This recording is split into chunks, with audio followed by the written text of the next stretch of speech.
point, then they got a problem with it. You know, these Edomite Caucasians. They've always had a problem with us, man. They don't want us to know the truth of the Holy Scriptures. They hate it, man. I didn't know. I was completely unaware that these people had such a staunch hatred for the Israelites. But what it is, I believe, is they just don't want us to know who we are, because they know that once they find out who we are as God's chosen people, that their kingdom starts to fall apart. And sure enough, it's falling apart, man. You know, that was the point Elder Yashawama was making earlier when I was watching his video this morning. Isaiah, no, Wisdom of Solomon chapter 5 towards the end. Right. They're clean contrary towards our ways. Yeah. They're Wisdom of Solomon chapter 2. 2, yeah. Right. But anyway. Start off. Yep. Shalom. Shalom, everybody. Call Allah Yahweh. Double honor to the apostles and the elders of Great Millstone for pushing 100% truth to rule well. Peace and salutations to the hopeful elect. Shalom. Matazal Lacham. Your call. Okay, and we out here for another week of preaching, try to teach what was taught to us by the apostles and elders of Great Millstone, Elder Apostle Tahar, Elder Apostle Gabar, Elder Apostle Barambiam, along with Elder Manat Zakba, Brother Yawam, Elder Yashawamba down in Dallas, Amawan Abad, Elder Malcolm. You know, these are the cats that I listen to, you know what I'm saying, and I take down and write down these lessons. I didn't even know what an Edomite was, you know, until I listened to Elder Malcolm. What the hell is an Edomite? You know, he had to break it down. I had to go back on his channel and watch some of them videos. What the hell is an Edomite, you know? I didn't have a clue. And so, yeah, I'm like, wow. And God hates Esau, like it says in Malachi chapter 1, verse 3. And I hated Esau and laid his mountain as a heritage waste for the dragons of the wilderness. I had no clue it was these Caucasians. They've been hiding in plain sight in front of everybody for years. What the hell? And they've been getting away. Now, they've been getting away with that unaliving on a mass scale over in the Gaza Strip. They trying to ethnically cleanse the place so they can turn Gaza Strip into Trump Gaza, the new Las Vegas. That's the reason why they're doing it. Okay? And you got to know that Agent Orange, Donald Trump, all the shit that's happening right now in the news, it's all a psyop, man. It's a psychological operation, okay, in order to get the dissenters out of the way, gather them up using Project Zypher and Project Pogo, where they get all of your information off the internet using Palantir, Gideon, and Oracle and OpenAI. That way they can keep track of what you're doing, what you're saying, how you're saying it, and then that way later when they implement the social credit score system, you know, you won't be able to buy and sell because you'll immediately be excluded from the cashless society that they plan to set up, okay? And Agent Orange, the devil the Bible speaks of, Nero in the reincarnation, which we call Donald the Chump, okay? You know, this individual is giving tax breaks to billionaires, but then the homeless, people are losing their homes, people are getting put out, people are getting their vehicles repossessed. You know, what's the sense in being a part of something or being a part of being an American citizen if you can't have a part of it? Like that one ridiculous asshole, what's his name, Clown Slav, over in Davos, Switzerland, what you call it, what do they call it, the World Economic Forum. You know, this ridiculous nerd and weirdo, married to a man now. He's married to a man. What does the Bible in Romans chapter 1, verse 24 through 32 say? Okay, it says that shit's wrong. You know, men with men burned in their lust one towards another. This individual is one of them, along with that other weirdo. What was his name? Yuval Harari, whatever his goddamn name is. Okay, and you know, he's married to a man, and these individuals are telling the free world what they can and what they cannot do. What the fuck? Okay, so I got a boy lover that practice Athenian culture of the Grecians, who are these Edomite Caucasians, you know, punching another man's fudge in and getting his fudge punched in by a man, okay, a Pegamite, okay, what do they call? Yeah, a Pegamite, right? You know, telling the entire free world they can't do this, they can't do that. You know, I mean, it's ridiculous. But anyway, in the news, the PSYOP continues. Trump and Project 2025. Psychological, a PSYOP, a military operation that aims to influence the emotions and behaviors of individuals. Right? So the unaliving of Captain Kirok of the Starship Turning Point, right, that got unalived based on white nationalism. What they wanted to do is they wanted to try to find an individual who was black in Utah. The most of the people in Utah are Caucasians. 98% of the people in Utah are Caucasian. You got less than 2% of the entire population of the state of Utah who are ethnic or melanated, who are minorities. Less than 2%, man. What the fuck? That's like about maybe 3 families. And they work for the police department and the fire department. Other than that, okay, everybody, they're married to these Caucasians in order to fit into the Utah type society up there. So, but they wanted to try to blame it on somebody, a liberal, somebody from the left side, left versus right paradigm. You know, people have to need to understand that this is 2 wings of the same bird. 2 wings of the same bird. I'm telling you. Okay. After he supposedly assassinated CK, he went. You know, he escaped all that commotion and the crowd and whatnot. And the first thing he did, he called up his transgender boyfriend. Okay. Like that shit don't make no sense, man. You know. The first person he calls a dude. Man, come on, man. Yeah. Okay, what it was is Captain Kirok, CK, I'll just call him CK, y'all know who I'm talking about, that was unalived by a so-called a transgender white nationalist.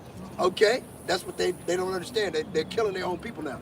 Okay, but this individual, CK, he found out that the people that are over there calling themselves the JOOs and are not the people of God. Okay, why is it wrong for him to criticize these individuals? And you know, that's how he built this platform for talking shit on people. Okay, so you know, what was it? Candace Owens said that since her and Charlie or CK, right, were good friends, told him everything, that he was scared for his life because he turned down an opportunity to become a bootlicker for IPAC, right, which is part of the Israeli lobby that run the United States, tell the United States government what to do. Okay, and which means they tell Agent Orange what to do. Did you know in 2016, 2017, Agent Orange, he actually converted to Judaism? He converted, man. Salakia. What the hell? An update. Let me get out of that. I don't even know what's going on with that. Yeah. Sure did. Okay. Every president has to, man. Every president has got to go through the humiliation ritual of putting on that cappy, I think is what it's called, on the top of your head. Yeah. And you know, they got to go over there and hump the wall. Got to go over there and hump the wall. After they get through humping the goddamn wall, they got to kiss the wall and write down some bullshit prayer and shove it into the crack of the wall in the hope that the Most High is going to read it. Fuck that, man. That's idolatry. Okay? No man has ever seen the Most High God and lived. The only people that actually saw the Most High God and lived was Daniel in a dream. Okay, that's probably what saved him. Okay? John the Revelator. Okay? Yahweh Shah, of course. the Son of the Most High. I mean, it's his Father. He can go up there and see him anytime he wants. Okay, remember the transfiguration on the mount? Okay, he was talking to Moses and Ezekiel on the other side, or Elijah. Okay, about they was probably trying to talk him out of this thing, man. Just let the Most High get it over with. You know? You know? But I mean, that wasn't the plan. I don't know. I speak as a man on that. You know, when Peter, John, and James, the sons of Zebedee, looked up, that's when they saw him transfigured into all white, where it was LED style, glowing. Okay, and they saw an image of Moses and an image of Elijah on the other side, man, and they were talking together with one another. Come on, man. And they saw that with their own two eyes. They didn't die. That's because Yahushua HaMashiach wouldn't allow death to have anything to do with them at the time. So death ran from them, the apostles, okay, until such time that Yahushua HaMashiach had left and went and ascended into the kingdom of heaven, like it says in the book of Acts chapter 1. But CK was fearful of his life, man, because he wanted to criticize what they were doing to the people in Gaza, okay?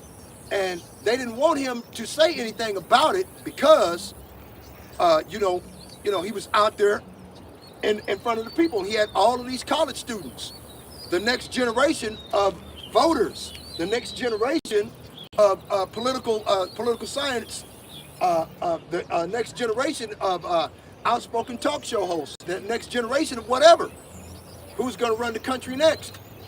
And his fan base was getting bigger and bigger. Okay, and while Donald Trump's fan base was getting smaller and smaller. If CK wanted to do that, that guy, hell, he could have ran for president. He'd be the next president in 2026.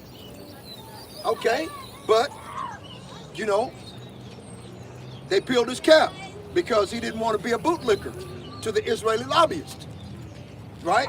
They did the same thing to John F. Kennedy. They peeled his cap because he didn't want to kiss the Israeli lobbyists in the ass either. Okay, every individual that don't want to bow down to those Israeli imposters calling themselves God's chosen people, anybody who doesn't want to bow down to them, lick their boots, kiss their ass, okay, they're assassinated. Every last one. Look what they did to all of the leaders in the land of Canaan, Africa. Muammar Gaddafi. I was watching a TikTok video of how all of these different leaders of Ethiopia, Ghana, Libya, Syria, Congo were all assassinated. Okay, because they were telling the people to fight back. You know, telling the people to fight back against the occupiers, right? These the oppressors, who happen to be Caucasians, right? From where's it? What's the name of the country over there? Macron. France. Yeah, France, Italy, Spain, Poland, Germany. They were all exploiting the natural resources in Africa. They've been doing it for centuries. Okay. Okay, and every time one leader come up and tell the people and stand up for the people against these occupiers, and these oppressors, they're assassinated. Straight out. Muammar Gaddafi was going to give $3 billion in gold and U.S. petrodollars to the African American community, wherever they were, through the NAACP, right? And that NAACP was going to be one of the richest foundations that has ever existed. If because all Muammar Gaddafi had to do was just keep feeding them. They just got bigger and bigger. More people would have been able to get more jobs. More people would have been more outspoken. You see what I'm saying? Africa is the richest continent when it comes to resources. Yeah. You know, compared to any other continent. Europe, Asia, America, the Americas, Africa is the richest when it comes to resources, but yet the people there, they're somehow poor. They're the poorest. How does that make sense? It doesn't make sense, but if you know who the devil is, then it makes perfect sense. We know what countries, what colonies, not colonies, but what countries could control those native people, man? And it's the so-called white people. Exactly. The French, the British. Yep, we just went over it. Yeah. France, Italy, Spain, Portugal. Okay, they're controlling everything over there and stealing the people's natural resources in the name of the Rockefellers, right? In the name of white supremacy. Okay, how did they become supreme without being a goddamn thief? You know, a person that unalives people for no reason, just because of the color of their skin. Sorry. This is white privilege and white supremacy. They do this shit on a global scale, man. It's just not just here in America. Okay? And they've been doing it for decades, for centuries. The Most High Yahweh B'Hashem Yahushua is raised up prophets, like he said before, like it says in the book of Jeremiah, chapter 35, verse 17. Okay? Gonna raise up prophets again. That's what he's done here in these last days. And when these Edomite Caucasians see us out here preaching on these street corners, revealing their iniquity, okay, with these signs that you see behind us, they get scared. Like it says in Wisdom of Solomon, chapter 5, verse 1 through 3. Get that, brother. Okay? They become fearful. What's a so-called nigger and a Latino working together? It doesn't make any sense. They're supposed to be turned against each other using the Willie Lynch doctrine, right? Okay? I got a deal in here with look at that, Making of a Slave, 1712 AD, the Willie Lynch letter. Okay, listen to this. This is the entire letter. I wrote it down after they take down the internet. I wanted to get all the pertinent information I could still use as weapons against these devils. Okay? I have outlined a number of differences among the slaves, and I take these differences and make them bigger. I use fear, distrust, and envy for control purposes. These methods have worked on my modest plantation in the West Indies, and it will work throughout the South. Because back then, at that time, in 1712 to 1718, there were slave rebellions all the time across the United States. They wanted to go back home because they just left 20 years ago. They wanted to go back home. Okay? So they were just going to exterminate as many of these motherfuckers as they could, steal a boat and go back home, man. That was the plan, okay? They were sick of this slavery shit. You know, they're rich. They had everything. They were Israelites. They had a God that actually cared about them. They wanted to go back home. Okay? Go back into the so-called Middle East, which is Western Asia. These motherfucking Edomites have been telling the fucking lie so long, they actually believe the bullshit now. They actually believe that they're God's chosen people, that they're Gentiles. The Gentiles were the Israelites that have been scattered throughout the entire world as punishment by God because of our disobedience and not keeping his commandments, because he chose one people over all nations on the face of the earth. Is this not racism? God chose the Israelites, not you. What was that one guy?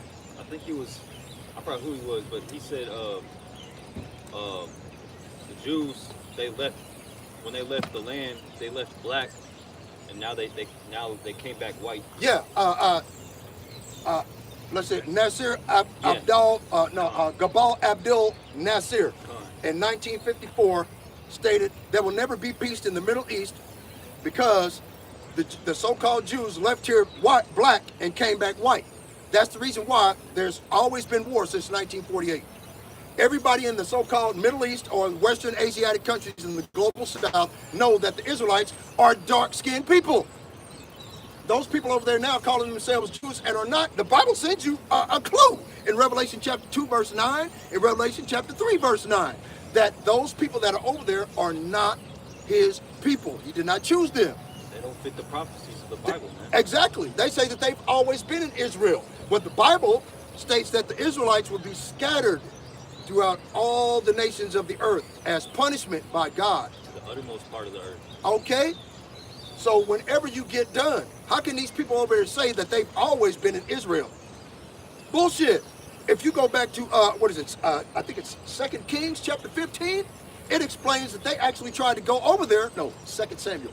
But they tried to go over there, right? And they were eaten by snakes, spiders, and lions. Okay, so they enlisted the help of an Israelite priest that told them what to do in order to survive in that land. So they had to be circumcised. Okay, all right, now this is God's chosen land now. If you ain't circumcised, something's gonna come kill your ass in the middle of the night. Okay? Because you're unclean. You don't want nobody over there but his people. You know, those Edomite Caucasians over there in the global south claiming to be us, these devils have the highest rate in the entire world of skin cancer, lung cancer, lymphoma, bone cancer. They're allergic to olive trees, man. I mean, what the fuck? How are you going to be allergic to olive trees, but you say you're the chosen people? You know? They are allergic to olive trees. What the actual fuck, right? The pollen, the olive pollen. Wow. Did not know that one. Wow, man. The Most High compares his people to an olive tree. Doesn't he? That has oil poured out. Doesn't he? See? I mean, they don't fit the prophecies, man. They don't fit the biblical prophecies of being scattered, being where their name would be forgotten. They would forget who they are, like it says in Jeremiah chapter 17, verse 4. Let me get it. Because I'm going to tear them apart, man. The biblical scriptures, they think we're just bullshitting and just talking shit. No. You know, we got biblical proof. And we believe that we're the Israelites by faith, something these Edomite Caucasians were not blessed with. You got to prove everything to them. They don't have faith. Faith is the substance of things hoped for and the evidence of things not seen. See, they hope to be saved, but Job chapter 11 verse 20 says their hope shall be the giving up of the ghost. Okay? So clearly they have no faith. They don't have that energy. It is not within them. They don't have a God in order to send that energy to, but Satan. That's who they worship every Sunday. Cicero Borgia? They're literally trying to build the third temple physically. Right. How are you going to physically build the third temple when the third temple is a spiritual building? It's his men. Okay, where the bricks and mortar are based on the people of that spiritual building. Okay? Jerusalem is a people before it's a place. Like it says in, was it 2nd Ezra? No. 2nd Maccabees chapter 5 verse 19. Right? The making of a slave, 1712 AD, the Willie Lynch letter. I have outlined a number of differences among the slaves, and I take these differences and make them bigger. I use fear, distrust, and envy for control purposes. These methods have worked on my modest plantation in the West Indies, and it will work throughout the South. Take this simple list of differences and think about them. On top of my list is age, but it's only there because it starts with an A.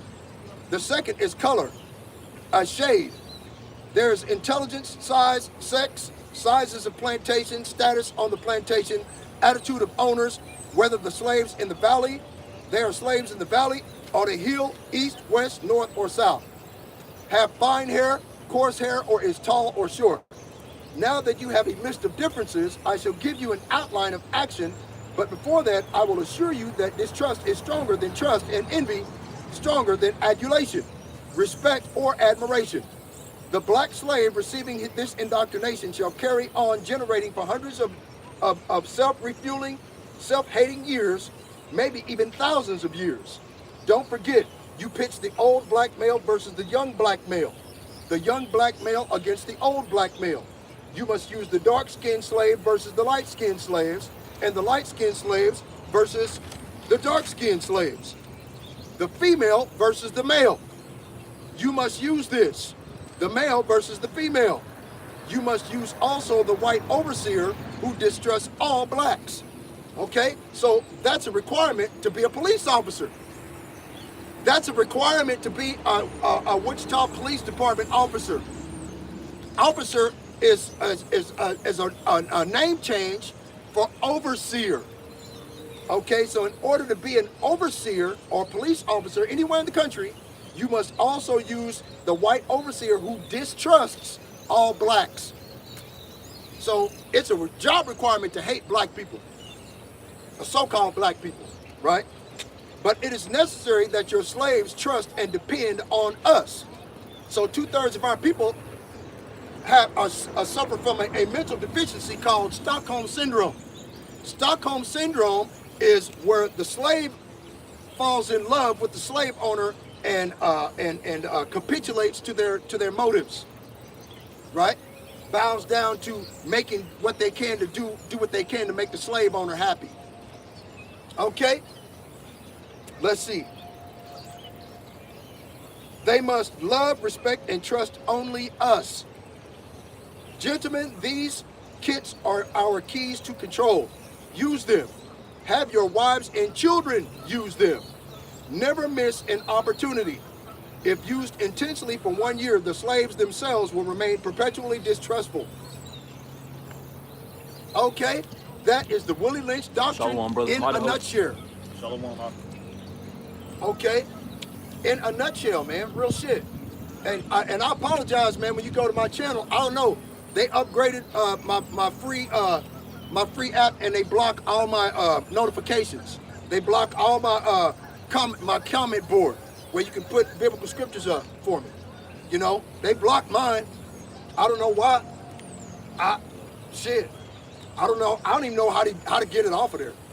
I really don't. But anyway, let's see. To prove that these are God's chosen people, Ecclesiasticus, the book of Sirach, chapter 36, verse 13. I'll start at verse 12. O Lord, have mercy upon the people that is called by thy name, and upon Israel, whom thou hast named thy firstborn. Remember, Jacob wrestled an angel, and the Most High God came down, like it says in Genesis chapter 35, verse 9, okay, that the Most High God came down from heaven and changed Jacob's name from Jacob to Israel. And also remember that Israel had 2 wives who were sisters, Leah and Rachel, and they both had a handmaid.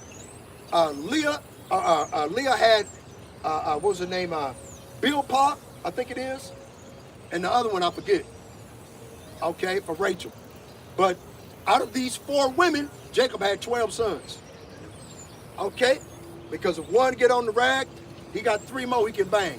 Well, if 2 of them on the rag, he got 2 more he can bang. You know what I'm saying? That's how it went. So Jacob, so it was lawful for the Most High God to, for his men to have more than 1 wife. Because in the biblical scriptures, it states that having a wife is having sex. That's what it means to have a wife, is to have sex with that woman. Scriptures say the Lord, he created the woman for the man, not the man for the woman. Exactly. You know? So the woman was made as a helpmeet for us, not the other way around. And a lot of these women, 2/3 of our women, they believe that we're made for their benefit. We're supposed to go and kiss their ass, do what they want us to do. Okay? I mean, it's ridiculous, but it's the truth. Okay? Anyway, Ecclesiasticus chapter 36, verse 13. O be merciful unto Jerusalem, thy holy city, the place of thy rest. Fill Sion, right, which is the memorial of Israel, the remnant of the seed of the house of Israel here in these last days, those that were predestined to be awakened by the Holy Spirit and to learn the biblical scriptures, eat the whole roll, as it is written in the book of Ezekiel, and go out and preach the gospel to our people that are scattered amongst the heathen nations, to those individuals that are called Gentiles, not to the goddamn Edomite Caucasian that claim to be Gentiles. The person they ignorantly call Jesus Christ gives these Edomite Caucasians to continue to be pedophiles, rapists, murderers, and go to church on Sunday, okay, and kiss the ass of a Catholic priest and have water sprinkled on them, and then Monday they get to go out and do the same thing all over again, every fucking week. This is the reason why the world loves Jesus Christ. They love this Edomite, Caucasian, long-haired, homosexual faggot to the death.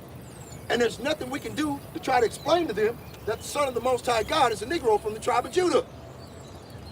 But they hate so-called black people. They don't trust us.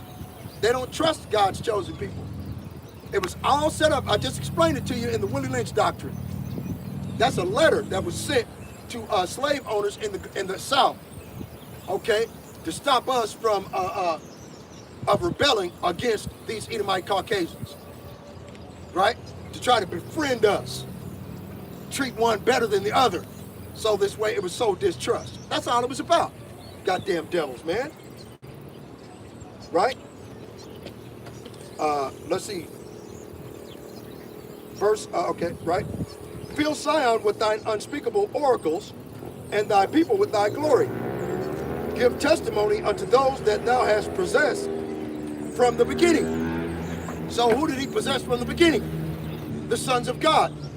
The sons of the Most High God, okay, are Abraham and his seed.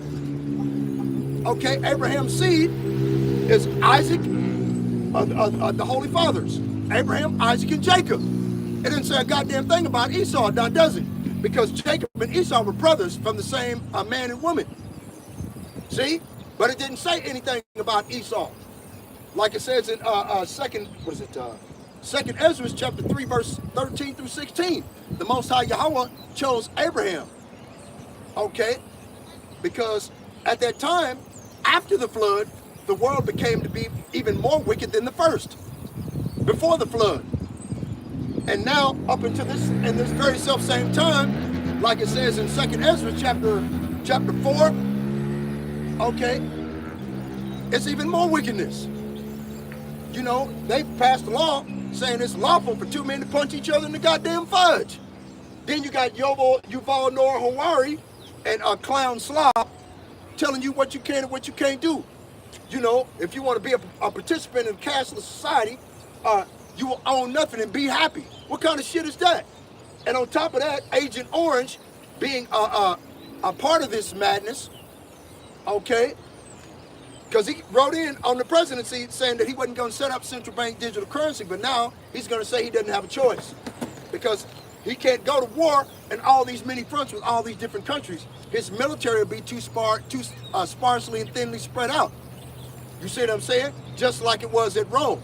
That's why it was so easy for all of the heathen nations to fight against Rome and succeed against them. Plus, they're going to have dissent within their own ranks.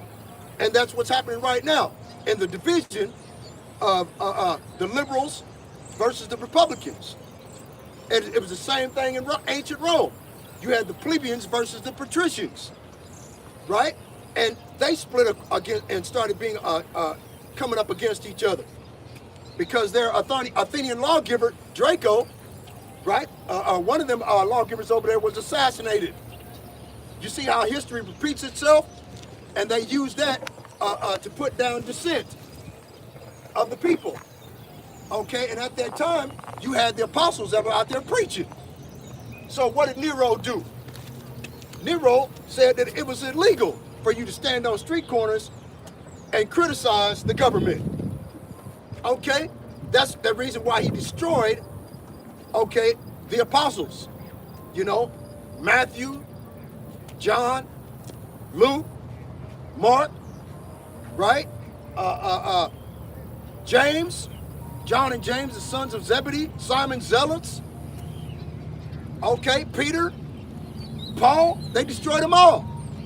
All because they were criticizing the government and at the same time, they were preaching unto our people to get us to try to repent. And every time Peter and Paul went out to preach, thousands of people repented and started practicing the righteous acts, which is to fear the Most High God and keep His commandments. Okay? What they don't tell you about the Grecian captivity, though, see you see them electronic glasses, man? See? But the reason why they're doing all of these things, okay, because history repeats itself like it's always done. Okay? That's, you know, yeah, those glasses, yeah. They do it all the time, man. They come by here and take pictures of our face, right? So this way, in the future, they could, you know, put us in a database and use it against us. Yeah. Okay, that's all they're doing, man. And Esau, man, you could do that with our phones. Man, he's got enough information. How much more information and data you need on us, man? All right. You control the airways. You control YouTube. You know, get off your lazy ass and start screenshotting, man. You know, hurry up, E. You know, do your wickedness. You know, persecute us already. Turn off the internet already, man. Press the button, man. You know, I'm tired of being here. No shit. I ain't trying to speak about myself, but hey, man, there be days, at least once a week, there's a day that I wake up, I'm like, I'm still fucking here, man. I still gotta go pay these bills. I still got to go to work. You know, I can't fly yet. You know, and I'm waiting for my chariot. You know, my brother. You know, we're suffering, man. You know, if you have the power. All right, to get shit started, man. To start your new world order. They stopped laughing and giggling when they seen that picture over there with Cicero Borgia, their God. Yeah. That's their God. Our God is a black man. Mm-hmm. Okay? That's the God of the entire earth. You can't put two white people together and make a black baby or a brown baby. But you can put two black people together and make an Edomite all day long. See, that's how you know Esau is the lesser, like the scriptures say, Jacob, one shall be stronger than the other, man. Esau has recessive genes, man. Right. All right. Let's see. Ecclesiasticus chapter 36, verse 10. Smite and sunder the heads of the rulers of the heathen that say there's none other but we. Gather all the tribes of Jacob together and inherit thou them as from the beginning. Okay? So, the Most High Yahweh Bashim Yahushua tells you who his chosen people are, man. This is a love letter to his people. Mm-hmm. What the actual fuck, man? And these Edomites don't want us to know that. That's why they want the famine of the word to happen, man. Right. They want to bring around the famine of the word. We'll break down the famine of the word. You know where it's at? Amos 8 and 11. Amos 8 and 11. You know, for people that are new, like Elder Yashawamba was saying. And I'll go ahead down to Ecclesiasticus chapter 36. Verse 15, give testimony unto those that thou hast possessed from the beginning, and raise up prophets that have been in thy name. Reward them that wait for thee, and let thy prophets be found faithful. O Lord, hear the prayer of thy servants, according to the blessing of Aaron over thy people, that all they which dwell upon the earth may know that thou art the Lord, the eternal power. The belly devoureth all meats, yet is one meat better than another. Right? So the Most High God is just telling you who his chosen people are. Israelites. They're not the Israeli Amalekite Khazars that call themselves the JOOs and are not. They're liars. They're imposters.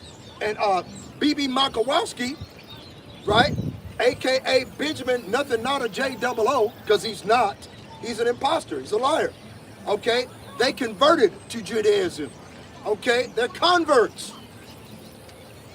Okay, in Judaism, they changed the meaning of what it is to be a so-called JOO.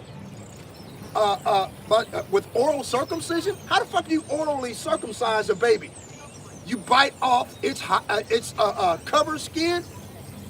Really? That's some nasty shit. And then suck the blood out of it.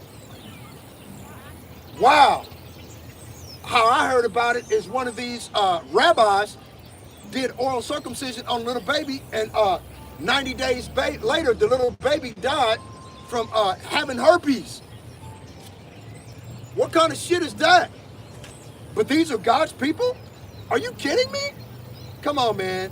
You better fucking wake up.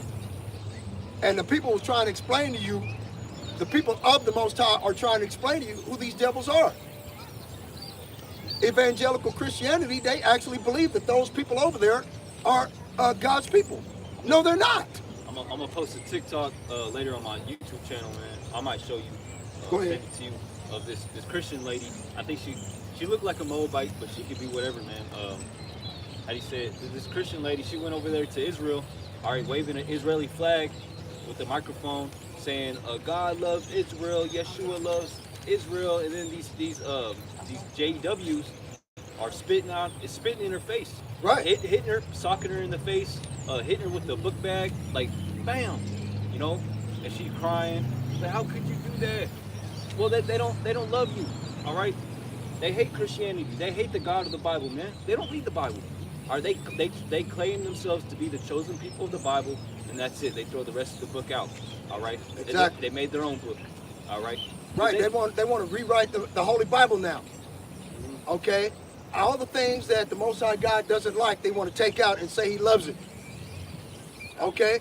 They're going to have AI, Open AI, or Oracle, maybe Gideon. Don't know which one of these AI engines they're going to use to rewrite the Bible, man. Okay. In order to insert themselves and exclude us, the chosen people of the Lord. This is their plan. These motherfuckers, man, come on, man.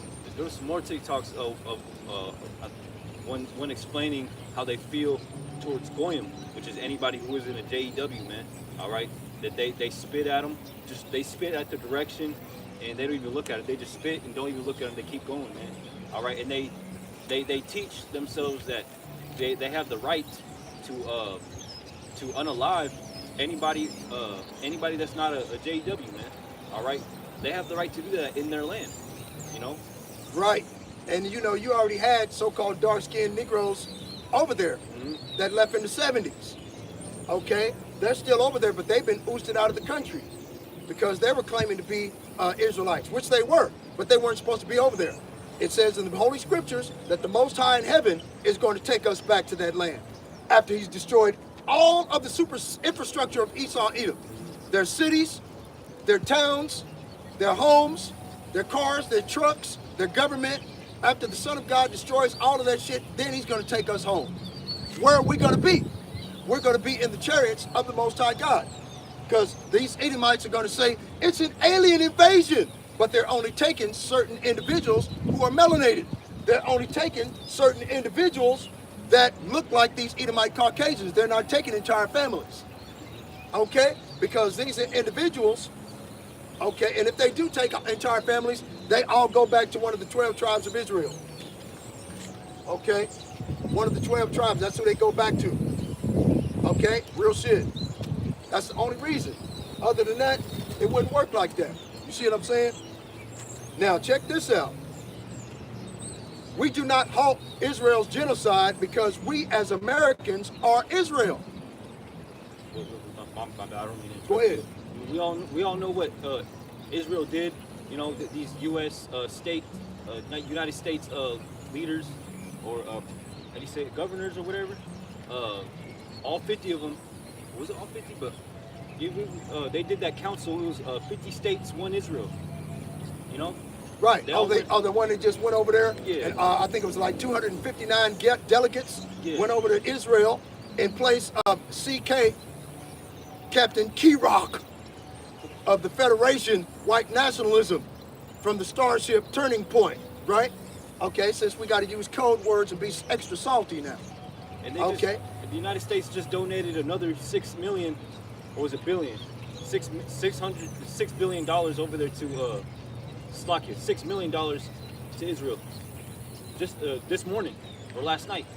You know, just now, another $6 million of our tax-paying dollars, man.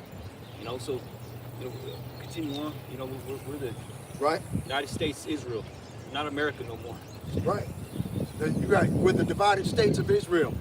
We do not halt Israel's genocide because we as Americans are Israel, infected with the same white supremacy and intoxicated by our domination of the globe and the power to obliterate others with our advanced weaponry. That's the pride of Esau Edom, right? They said that their military can't get their ass kicked at any given time, right? Hold on. The vaunted democratic values, morality, and respect for human rights claimed by Israel and the divided states have always been a lie. See? So they're telling you who they are, man. Always been a fucking lie, man. Okay? See the dude that was riding that scooter that rolled by, he went straight to that truck over there. They've been filming us, dude. I mean, what the fuck? They're gonna come and arrest us for what? What do we do? Exercising free speech. But you can only say certain things in your free speech. What the fuck? Let me finish. The vaunted democratic values, morality, and respect for human rights claimed by Israel and the divided states has always been a lie. The real credo is this: we have everything, and if you try to take it from us, we will unalive you. And I think you know what the other word is. K-I double hockey sticks, right? People of color, especially when they are vulnerable, do not count. See? So the Israeli, these communists, these fascists, based on white supremacy and white privilege, okay, they say that people of color don't count. But we're the people in the Bible. Those individuals are fighting skin cancer on a scale never heretofore ever heard of before. They're not supposed to be in that land. Okay? Sunlight itself is their direct enemy, man. The melanin in our skin, which gives us color, protects us from that. That's a blessing from the Lord. And that skin, that melanin in our skin, it also strengthens our bones and makes us healthy on the inside. Esau doesn't have that benefit. Sunlight is his direct enemy. He needs SPL or SPH, sunscreen. If you put sunscreen, when these Edomites put it on under black light, they're putting on blackface all goddamn day long. I had a video on my channel showing it. I see it. Okay? If you put them under a UV black light, putting on sunscreen, and you look at it through a camera, as they put it on, they're putting on blackface all over their body. They look like those Elamites, those East Indians. They look like East Indians right away. Because they got the, they got the pointy nose too. Man. See, so they need sunscreen to protect them from what God gave the entire earth to benefit from. The only people that can't benefit from it are these Caucasian Edomites. Get that shit. So the earth itself has risen up against these Edomites to destroy them. Wow. Okay. Why do you think Bill Gates is trying to blot out the sun? That's the reason why Bill Gates is trying to blot out the sun with all of these goddamn chemtrails. That's the reason why he's doing it. Because sunlight is their direct enemy. And it makes us stronger and healthy. And it destroys them from within. Right? So if they block it out, okay, then that's going to weaken us. At least that's their logic. During the summertime, I make sure I get as much sun as I can because I know wintertime I'm not going to be able to. Right, it's going to be cold. And how you say that sun strengthens our immune system as Jake's melanated people, man. Right. And I get sick less in the winter when I get more sun in the summer. Right. Their hopes, dignity, and aspirations for those outside the empire are worthless. Right? So these Edomites say that people of color, especially when they are vulnerable, do not count. So people of color don't count to these Edomite Caucasians. We're just niggers, beaners, and spits, wetbacks, and Uncle Tomahawks, porch monkeys and shit. That's all we are to these Caucasians. And they got these goddamn imposters claiming to be them. But like it says at the top, we do not halt Israel's genocide because we as Americans are Israel. So they're the same people. Okay? They're Edomites. And God hates Esau. Okay? Let me see if I can pull that up because I downloaded who is Esau Edom.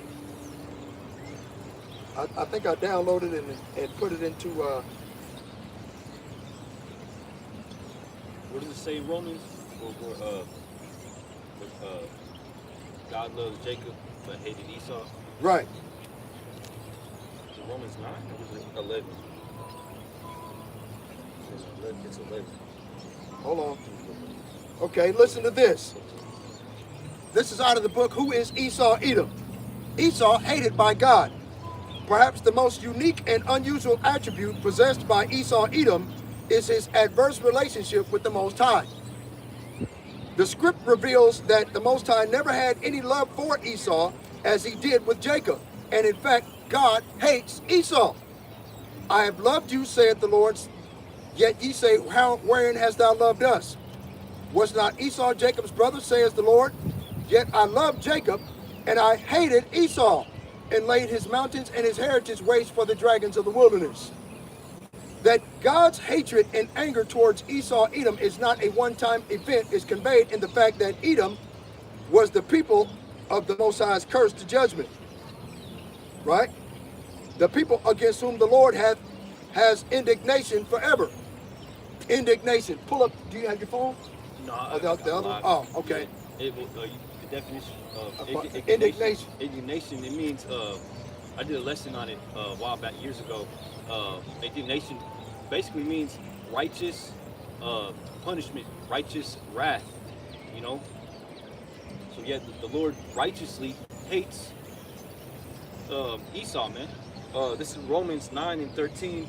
It says, as it is written, Jacob, all right, the Israelites have I loved, but Esau have I hated. Exactly. See what I'm saying? Verse 14, which Go is ahead. the point. What shall we say then? Is there unrighteousness with God? God forbid. Which means no.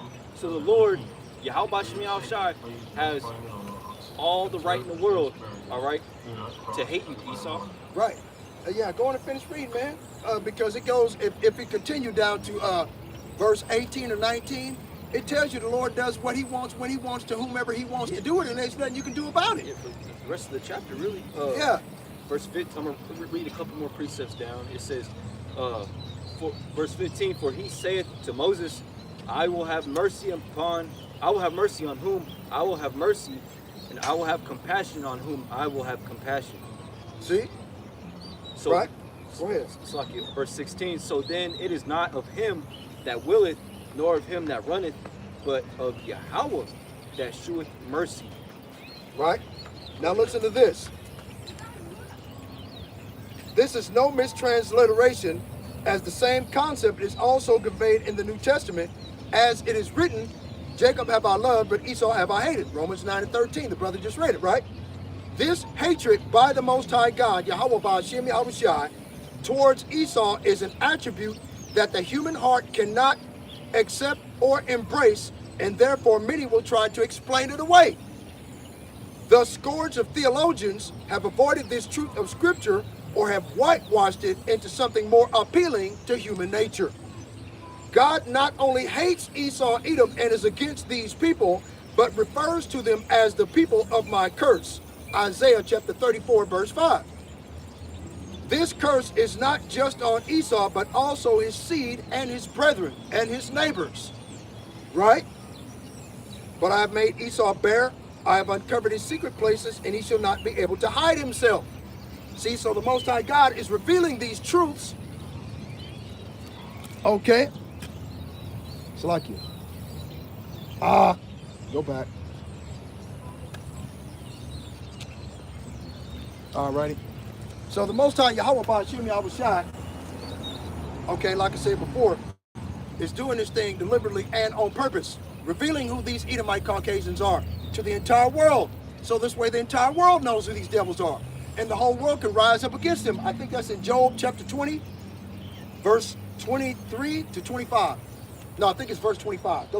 Job 20 and 25, I think it is. Right? It said, the heaven above shall reveal his iniquity, and the earth shall rise up against him. Job 20 and where? 25. 25. Okay.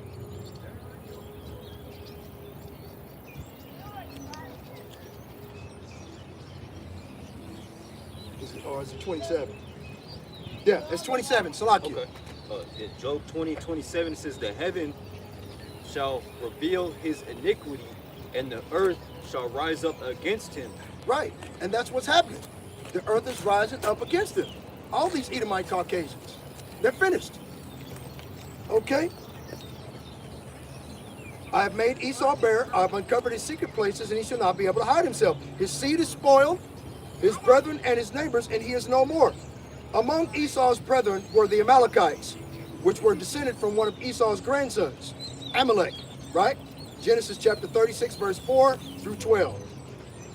It was these Edomite kinsmen whom the Most High had sworn war against from generation to generation. Exodus chapter 17, verse 16. The Most High God, Yahweh Ba'ashem Yahushai's hatred toward Edom is not a temporary thing, but is perpetual. The doctrine that the Most High loves everyone does not stand up in light of what the Bible has to say regarding Esau, the Most High's merciless position towards the race of people called Edom. So the Most High doesn't have any mercy towards these Edomite Caucasians. They don't have anything, this thing called faith, belief. They don't have it. Okay? You got to prove everything that you're saying to these Edomite devils in order to ponder it, to consider it. They're seeing to believe it, ass motherfuckers, man. Right. I hate people like that, man. I gotta see it to believe it. They got to see it to believe it. Right? So when the chariots of the Most High Yahweh Ba'Shem Yahushua come in the clouds, they're going to see it for sure and believe it then. Yeah. But hell, 2/3 of our people are going to be right along with them because of Stockholm Syndrome, like I stated earlier in the video. You know, Stockholm Syndrome is a mental disease that our people suffer from. Okay?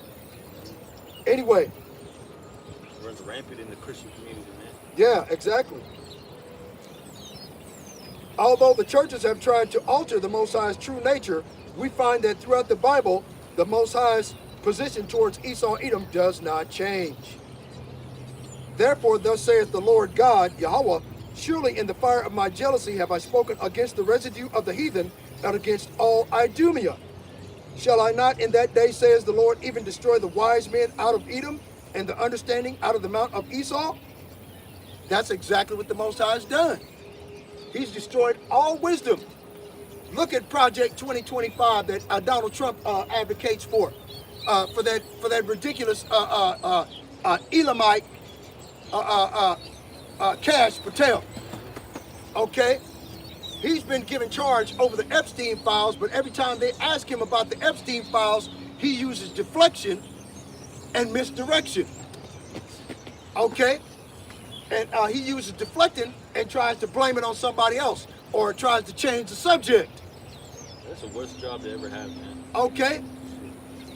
The director of the FBI, the Federal Bureau of Investigation, they fired everybody that was going to bring down all of the wickedness of these Edomite Caucasians in government, and they terminated the employment of all the individuals that had revealed all of their iniquity, and hired a bunch of underlings and mindless yes men and sycophants.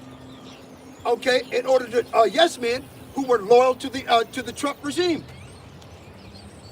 That's the reason why everything is going straight to shit. Even the MAGA-ites, we call them maggots, right? Even the maggots, right? They're tripping and turning on their master. Okay? Because they're losing their farms, they're losing their homes, they're getting put out in the fucking street, they have to sleep in their car now, they can barely hold on to their job. If they say a certain thing about a certain individual, they get fired. Cancel culture, what the fuck? Everything is backfiring on these Edomite Caucasians, and they hate it. It's literal 1940s, early 1940s fascism, man. Right. You know? That's all it is. It's fascism all over. What these Edomite devils have forgot is that if you forget the past, you're doomed to repeat it. That's what they didn't get. They didn't get the memo. So now it's all being played out right before the entire world. Agenda 2030. 2030 mission goals: one world government, end of nations, one world army, one world police force, right? They're talking about changing ICE to a different name. I forgot the name of it. End of the family unit. They don't want the husband and wife and children. They want government-raised children. They want the wife out there giving away her box to Tom, Dick, and Harry, spreading sexually transmitted disease. They want the man in prison as a slave, picking cotton for these Edomite Caucasians that can't find any workers that will work their farms, because under the Trump regime, they kicked out all of the good help that were actual tax-paying citizens. They would actually have to get a tax stamp in order to pay taxes. And that's what the fuck they were doing, man. You had people out there doing that shit for 40 years, sending their money back home to their people. Now they all get kicked the fuck out. But get this, the Americans that made their home in Mexico are getting ousted from out of Mexico. Ha ha. Turnabout is fair play, right? Okay. The characteristics of Esau Edom. Who is Esau Edom? Page 23. There is not one favorable or positive statement in the Bible in relation to Esau Edom. But how does this adverse relationship with the Most High that the Most High has towards Esau Edom help us to identify who this character is in the world today? To help us answer this, we have to put ourselves into the role which Esau has been assigned in God's script. If God hated you and your ancestors, how would you react and what would you do? By natural reaction, you would be against God and his people and try to prevent Esau, Edom, or prevent them from finding out that you are Esau, the one God is against, knowing that if God is against something, so will his followers. Who is it that tries to conceal their identity as Edom, the one hated by God, by claiming to be Israel, the one loved by God? Huh? The only people that do that is B.B. Makowski and that goddamn country full of imposters and pedophiles. If a pedophile here in America gets busted, he can claim Judaism and then be shipped to Israel, where he can continue his debauchery. Only Edomites. And only Edomite Caucasians can partake in that. That's crazy, but it's the fucking truth. But you'll get a Jake. You'll get a Jake who's like 19 years old, and he does it with a 17-year-old, and he's in prison for the rest of his life, and he gets beat up and done wrong in prison for the rest of his life, man, or possibly killed. You know. Right. Who is it that tries to conceal their identity as Edom, the one hated by God, claiming to be Israel, the one loved by God? The only one group of people react as though God has a hatred for them, and that are the Jews. J-double-O's. Okay? Real talk. Check that one out. Okay? Revelation chapter 1:14. His head and his hairs were white like wool, as white as snow, and his eyes are as a flame of fire. That's going on right now. All this guy spoke about what's going on right now. This is how the Third World War is going to be jumping off. That's what they want to show you. What's going on in Israel right now, where they're killing a lot of Palestinians and whatnot. This guy and that guy were talking about it hundreds of years ago. Man. The Third World War must be fomented by taking advantage of the differences caused by the agentry of the Illuminati between the political Zionists and the leaders of the Islamic world. The war must be conducted in such a way that Islam, the Muslim Arabic world, and political Zionism, the state of Israel, mutually destroy each other. That's what's happening right now. Okay?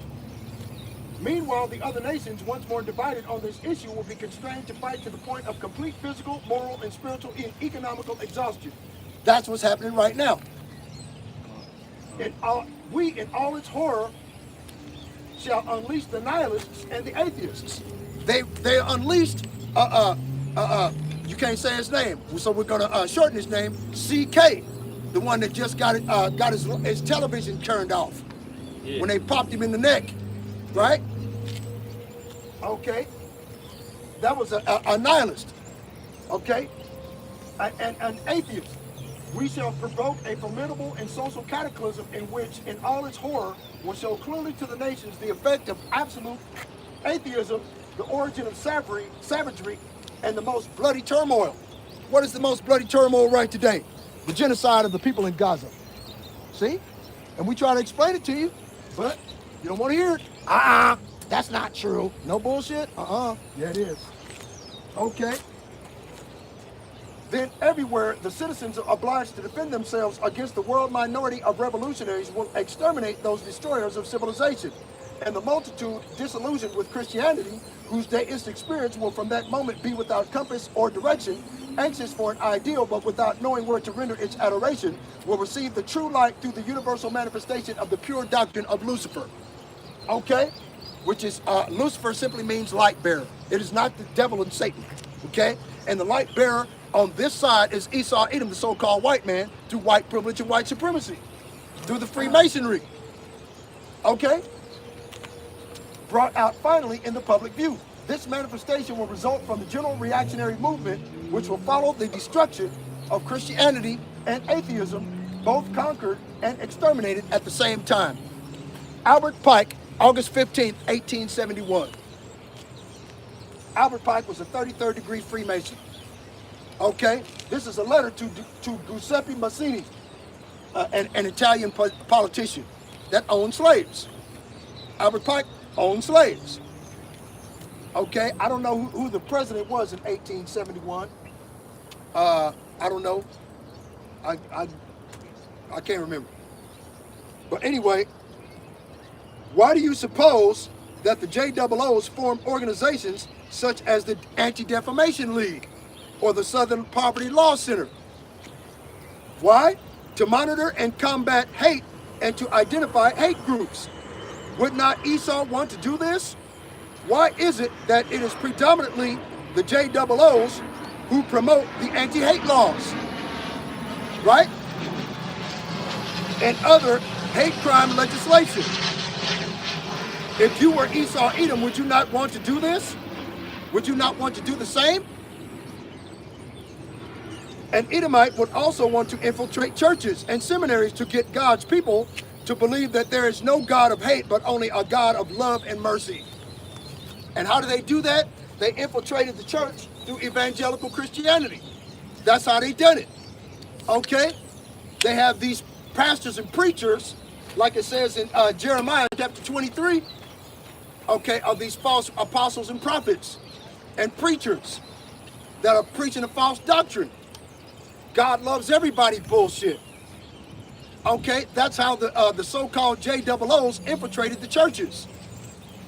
Okay, and paying these off these pastors like T.D. Jakes, Joel Osteen, Joyce Meyer, Kenneth Copeland. Okay, that's just to name a few. They're paid off by the Israeli lobbyists in order to continue to push God loves everybody bullshit. And those that expound on the truth, these individuals are put on a list of Project Zypher and Project Pogo, where they can go through your telephone using Palantir, Gideon, and Oracle, OpenAI. They can go into your call list. They can go into your contacts. They can go and see whatever type of videos and information that you've been putting up online. They can access all of that shit on your telephone right now, man. And put you on a list of individuals to pick up, because they have to pick up certain individuals 2 weeks before martial law is implemented. So this way the people will not have any moral compass. Okay, like it says down here. This manifestation will result from the general reactionary movement, which will follow the destruction of Christianity and atheism, both conquered and destroyed at the same time. That's the plan. Okay? And if it doesn't work, because they're already fomented agents to bring about differences between the liberals and the Republicans, the left wing and the right wing. All of that shit is happening right before your very eyes, man. I just read it. That's the fucking plan. 33rd degree Freemason, Albert Pike said that shit. What do you think these assholes in government are trying to do right now? Okay, what's his name? Kash Patel? That motherfucker is supposed to be the director of FBI, and he's dancing around the reason why he won't let the Epstein files go. Dancing around the shit. He's using deflection, like I said before, and misdirection. That's what he's doing, man. With precept, roughly paraphrasing, with fair speeches and smooth words, he deceives the heart of the simple, the minds of the simple. Roughly paraphrasing, man. Right. That pushing that universalism, you know, try to push love everybody, you know, when really war's in his heart, man. Right, you know? Man. That's all he wants to do is kill us off, or unalive all of us, especially the blacks, because they know for a fact that the Son of the Most High is a Negro or a Hebrew Israelite from the tribe of Judah. They know this for a fact, because Judah consists of Negroes only, man. But now, okay, all of this is being brought out into the public view, like it says over here, what Albert J. Pike said, in the 33rd degree Freemason. Huh? Hey, brother, you might be a Judite. It's possible. What he say? He said that's true. Judah are the so-called blacks. Right. See, these Edomite Caucasians, man, they know. Look. See the devil walking down there? He came out here talking about, that's true, right? You see what I'm saying? So these motherfuckers, they know what's up, man. Okay? They don't want us to know what's up. That's the reason why they have all of these individuals causing differences between us. The Willie Lynch doctrine, I just read it to you. The Willie Lynch letter. Okay, to putting the old black versus the young black. The young black versus the old black. The woman against the man. Light skin versus dark skin. Light skinned versus dark skinned, exactly. South versus north. East versus west. Right. Red versus blue. It's all about division. Divide and conquer. But when it comes to him, universalism. We gotta love each other. Yeah, you gotta love all of them. You gotta love me. You gotta love shit. Right? I just read in the Willie Lynch letter, they must love only us. They must trust only us and distrust their own people. And I'll be goddamn if it didn't take off. It's taking off, man. That's the reason why you have blacks killing each other in the fucking street. They don't have a problem with it. But when the cops roll up in there, they all get all docile. Right. Yes, sir. You know. Yeah, they get docile really quick. See, this is esoteric knowledge. Esoteric knowledge intended for or likely to be understood by only a small number of people with a specialized knowledge or interest. See? And this specialized knowledge is knowing the fact that we're Israelites and we study the Holy Scriptures. Okay? And after we studied the Holy Scriptures, I had teachers. I had Elder Malcolm up in Chicago. I had Amawan Abad. Hell, I got the testicular fortitude to go out and preach the gospel because of him. You know? Because he was out there preaching by himself for years, man. I was there on every live stream. Me too. Okay, Bakayar Amana, that was me. Karawatazan La'Iwalamiam, that was me. Okay? The reason why I changed my name is because they kept taking my fucking channels down. So they had to be it. So I changed my name to Matazal Lacham. The Holy Spirit must have liked it because I had a dream that the Son of God went by the foot of my bed and called my name and woke me up out of a dead sleep, dude. And the first thing that happened to me was I said, "Yes, Lord." My woman was laying right next to me. She did not hear a fucking thing, man. That scared the shit out of me. It was a deep, rich voice, man, that boomed like it had a speaker to it, some subwoofers. Mataza. Scared the shit out of me, man. Woke me up instantly. I thought I had died and went to heaven. I was there. The only way you could hear a rich, deep voice like that was you had to be in the heavens, man. So clearly I was on that plane, having a dream about the Son of the Most High God walking by me, man. Wow. Okay, man. I could give you another testimony. I don't care if you believe it or not. Go ahead, One night, me and my wife, went to the movies, and we had watched that movie, The Fifth. What is it? The Fourth Kind. And we got through watching that movie, man. And I went to scared, nervous, because I mean, just seeing that shit, you know, we are God, you know, scared the shit out of me, man. I was a complete nervous wreck. What the fuck? Shaking and shit. Scary ass movie back then. Man, okay. And because they were saying that they were aliens from outer space. But now that we have a clear understanding of what's going on, these aliens are angels from the heaven. Okay? The Most High says in the book of Malachi, chapter 3, verse 6, "I am the Lord thy God, I change not. Therefore ye sons of Jacob are not consumed." Why did he say sons of Esau? Why didn't he say the sons of Elam, sons of Ammon, the sons of Moab, sons of Ishmael? Didn't say a goddamn thing about them, but he said the sons of Jacob, who are the 12 tribes. Judah, Benjamin, Levi, Simeon, Zebulun, Ephraim, Manasseh, Gad, Reuben, Naphtali, Asher, Issachar. Okay? The sons of Jacob are not consumed, so they can't kill us off anyway. You kill off one of us, 10 take its place. That's the way the Most High does it. You can't get mad at us for that. That's what he wants to do.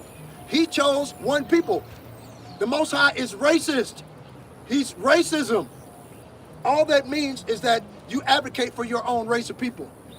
But Esau, Edom, the so-called white man, has demonized that word as something evil. Radicalization. Okay, to be a radical simply means to go back to the roots of who you are, to find out who you are, to find out your family heritage. That's all being a radical is, by definition. In their definition, in their dictionary that they wrote. What the fuck? But Esau Edom, the so-called white man, demonizes the word radical and then puts it to DT, since we have to be salty. You know, domestic tea. Domestic terrorism, right? They want to call it a domestic T-Rex, T-Rex, or whatever the fuck you want to call it, which doesn't make any sense. All we're doing is preaching out of a Bible. That makes us a goddamn domestic T-Rex? Really? Man, come on, man. Do you see us invading other lands? Do you see us punching people? Right. Stabbing people, shooting people. Stabbing people, shooting people in the face. Shooting people in the neck. Right. You got an isolated incident about one Jake that flipped the fuck out and stabbed the poor little white chick in the neck. But while I think that was a psyop to gain sympathy for white people and anger for the blacks, is the fact that there was no blood squirting out of her neck. If she was stabbed in the neck, she would have bled out. It would have been squirting all over the passengers on the other side. All of that shit, man. It would have been blood all over the middle of the fucking floor. It would have been blood on the wall when she slid down, because blood would have been squirting all up on the window. There was no blood anywhere, man. Bullshit. If you see a black, Latino, or Native American man do any violence, physical violence, killing anybody like that, they're not Hebrew Israelites. Right. And if they do claim Hebrew Israelism, then they're not part of us. Right. See, that's all it's about, man. They're trying to demonize us. They're trying to demonize the truth of the Holy Scriptures and who the people are in the Holy Scriptures. They're trying to demonize that shit and then try to put themselves back up on the pedestal of, I am white, hear me roar. I am white man. Da, da, da. You know, that's what the fuck they're trying to do, man. But it's too late, the truth is out. Don't nobody want these motherfuckers running anything anymore. Everybody on the planet wants their ass to quit, stop being in government, let somebody, and go back to the goddamn Caucasus Mountains, located in the land of Khazaria, the home of the Caucasus Mountains in Ukraine, which is in South Russia. See? So you see what I mean? These motherfuckers know how, they've been telling a lie so long they believe their own bullshit. And that's the reason why we came out here. Once the apostles and elders figured it out, they taught other individuals underneath them, and those individuals taught us. So we could come out here and preach the true gospel, which is the good news to our people only. But our people have been scattered throughout all the nations, so our people could be looking like white people. Our people could look like Mexicans. Our people could look like anybody now, because we've been sold, bought, and as slaves and spread out all over the entire earth, man. Okay, so Israelites can look like all nations now, not just black people. So that black only Israelite bullshit don't work. It don't wash. Okay? Let me see. Mystery. Definition of mystery. Because in order to understand the mystery of the Bible, basic instruction before leaving earth, B-I-B-L-E, right? This basic instruction manual was supposed to be given to the Israelites. That's it. It wasn't given to everybody. But Esau Edom, the so-called white man, wants you to believe that was given to them too. That's how they got the Gentiles fucked up. The Gentiles are Israelite foreigners scattered that had learned the social norms and customs of the nations in which they were scattered to. But their bloodline goes back to the 12 tribes. They are the Gentiles the Bible speaks of in Colossians, in Galatians, Ephesians, 1 Peter, James chapter 1, verse 1. These Gentiles, okay, are from the 12 tribes that have been scattered by God, okay, as punishment for not doing what he told them to do. Don't you get it? But see, since it's an exclusive club and only Israelites can enter, they don't want that, because they've already set up an exclusive club where only white people can enter. You can't get in unless you're licking their boots, kissing their ass, or on your knees servicing them. Okay? Real shit. And I ain't gonna do no parts of none of that. Adawan Ratazah. The boule. Y'all know what the boule is? Right, the black boule. Come on, man. That's the equivalent to the Freemasonry. Yeah. You see? Mystery, a hidden thing, secret mysteries, generally mysteries, religious secrets that are confided only to the initiated and not to ordinary mortals. So the Most High Yahweh Ba'ashem Yahweh Shai doesn't look at us as ordinary mortals. He looks at us as his children. A comely, delicate woman in his eyesight that has the strength of a worm. We don't have any strength or army. We don't have a continuing city. We don't have a continuing army that can defend us against the wickedness of these Edomite devils. We, in the eyes of the Lord, we have the strength of a worm. Can a worm defend itself from any of its adversaries? No. A bird can fly down from the sky and pick a worm up out of the ground and take it home and feed his family. Okay? Don't forget, they had put out a book back in the 1800s called The Delectable Negro, where they would take and cook. They would deliberately murder, unalive, a Negro or a Latino that they had in slavery, cook them, fry them, broil them over an open fire, and eat their flesh, man, to see which is better, white meat or dark meat. That's the wickedness of these goddamn Edomite Caucasians. And when we tell you the truth, they don't want to hear it. You're preaching hate. God hates you motherfuckers. What the hell is you mad and pissed off at us for? All we did was tell the truth. The Most High tells you to your face that he hates your goddamn guts and you mad at us. You get mad at us, take it out on us. Right? Ecclesiasticus chapter 12, verse 10.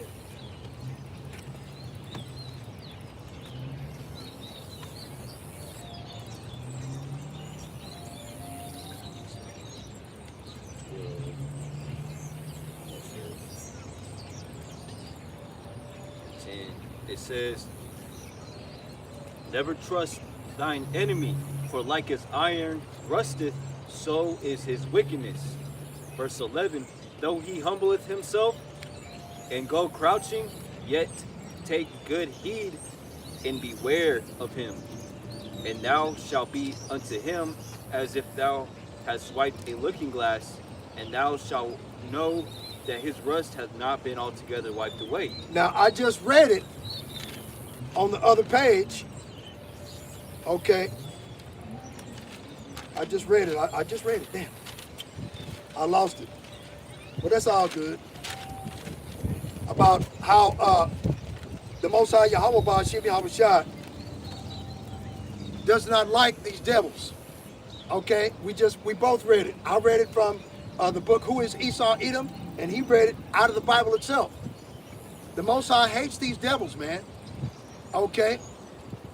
You know, set him like not by thee, lest he seek to take thy place. Do not these Edomite devils claim to be Israelis? They started claiming to be Israelites in 1860. Right? Right? Set him not by thee, lest he seek to take thy seat. And thou at the last shalt remember my words and be pricked therewith. And here at the last, we're pricked with the words of the truth. Okay? Just like it says in the Holy Scripture. That these people are claiming to be us. Israelites. They've been claiming Israelites since 1860. At that time, we were slaves. We were property. Under the Dred Scott case, we're still claiming property. That's how evil the goddamn U.S. government and the U.S. Supreme Court is. Okay? That's how evil they are and how much perpetual hatred that they have for God's chosen people. Dred Scott simply wanted to be free. He was born as a free man, and he was forced back into slavery against his will. So he sued the United States government, and the United States Supreme Court said you can't sue the United States government because you're property. So he lost that case. That's the Dred Scott case. That's pitiful, ain't it? Okay, but that's the truth, man. That's the wickedness of these devils, man. He calls us three-fifths of a man. Yeah, they call us 3/5 of a human being. How the fuck does that work? We're 3/5 of a human being? Man, come on, man. Okay? This is not right. But they don't want you to know what right and wrong is. They want you to believe their narrative of what is right and wrong. Okay? They don't want you to know the truth, because when the truth comes out, right, like it says in the scriptures, the truth will set you free, but first it's going to piss you off.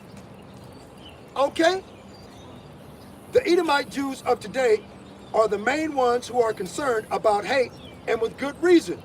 They are desperately trying to suppress all hate, even any acts or words that can be construed as causing mental anguish.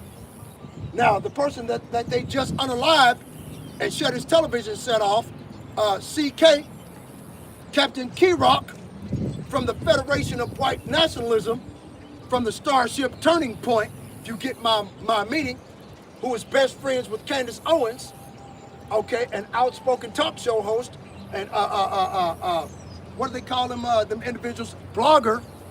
That they got their own talk show on the internet. Okay, they unalived him because he was causing them mental anguish. Right? He found out what Tucker Carlson had found out when Tucker Carlson ran into the apostles and elders of Great Millstone in New York City. So Tucker Carlson started asking questions, and he went down that rabbit hole like Elder Apostle Tahar asked Tucker Carlson to do. Go down the rabbit hole and search it for yourself. You're going to find out some stuff that you'd always thought, and then find out it was a lie. You're going to have a lot of questions. What did they do? They canceled Tucker Carlson. Okay? Was it Fox? Yeah, he was on Fox News. Fox. They canceled Tucker Carlson for asking these questions. That right-wing channel, news network. Glenn Beck was asking the same questions. He worked for Fox News. They canceled his ass. Okay? The one they just unalived and shot him in the neck, right? Captain Keyrock, CK, right? He was going to cause these Amalekites mental anguish because he refused to go to Israel and kiss the wall and show allegiance to Bibi Makowalski. He refused to go. So they peeled his cap. That's the reason why they did it. Because he had a huge following through Turning Point. Okay? He had a huge following so big and getting bigger every day that it dwarfed Donald Trump. It dwarfed that shit. And if he wanted to, he could have ran for president and won the presidency from underneath Donald Trump in 2026. That would have ended all of the Republican and Project 2025 right then. See, that's what they were afraid of. So they peeled his cap because he didn't want to play ball with the authorities, which were these Israeli lobbyists at AIPAC that worked for Bibi Makowalski, aka Benjamin Nothing Not a J-O-O. That's who they fucking work for. That's whose ass they kiss. Like the brother Yakal was saying, they had 259 delegates of the United States Congress, Senate, and the House of Representatives go to Israel to hump the wall, kiss the wall, and sign paper and agreements, a pact with Bibi Makowalski. The same thing they had Marco Rubio do. He had to go down to Israel and kiss Bibi Makowalski in the crack of his ass and become a bootlicker. That way, every move they make is to the benefit of the Amalekite Khazars, those converts that are imposters. They're not God's chosen people, lying sons of bitches, but now they want to they're saying we're causing mental anguish of these Amalekite Khazarian Neanderthugs that go throughout all of the so-called Middle East, exterminating everybody they don't like. And we criticize their punk ass for that shit. Okay, and now they want to shut down the internet. Okay? Censor everything. They want to censor everything, and to where we can't say what we gotta say. Oh, TikTok. The United States is making their own American version of TikTok, and it's going to be Israeli friendly. Okay, for lack of better words, man. Right. Ben Shapiro took over Turning Point for the unalived CK. We all know what he believes in, man. He was there. Himself. Right, he was there when Donald Trump became a bootlicker to Bibi Makowalski. Donald Trump was there. Donald Trump switched over to Judaism. He converted. Okay, this is the divided states of Israel now. This ain't no goddamn America. America's over. Yeah. That shit died as soon as that orange-colored bastard got in office. Because he shows allegiance to B.B. Makowski. That's the reason why he backs up the wickedness that they're doing to the Palestinian people over there. Don't get me wrong. I'm gonna say it again. I don't give a shit about Palestine or the people there.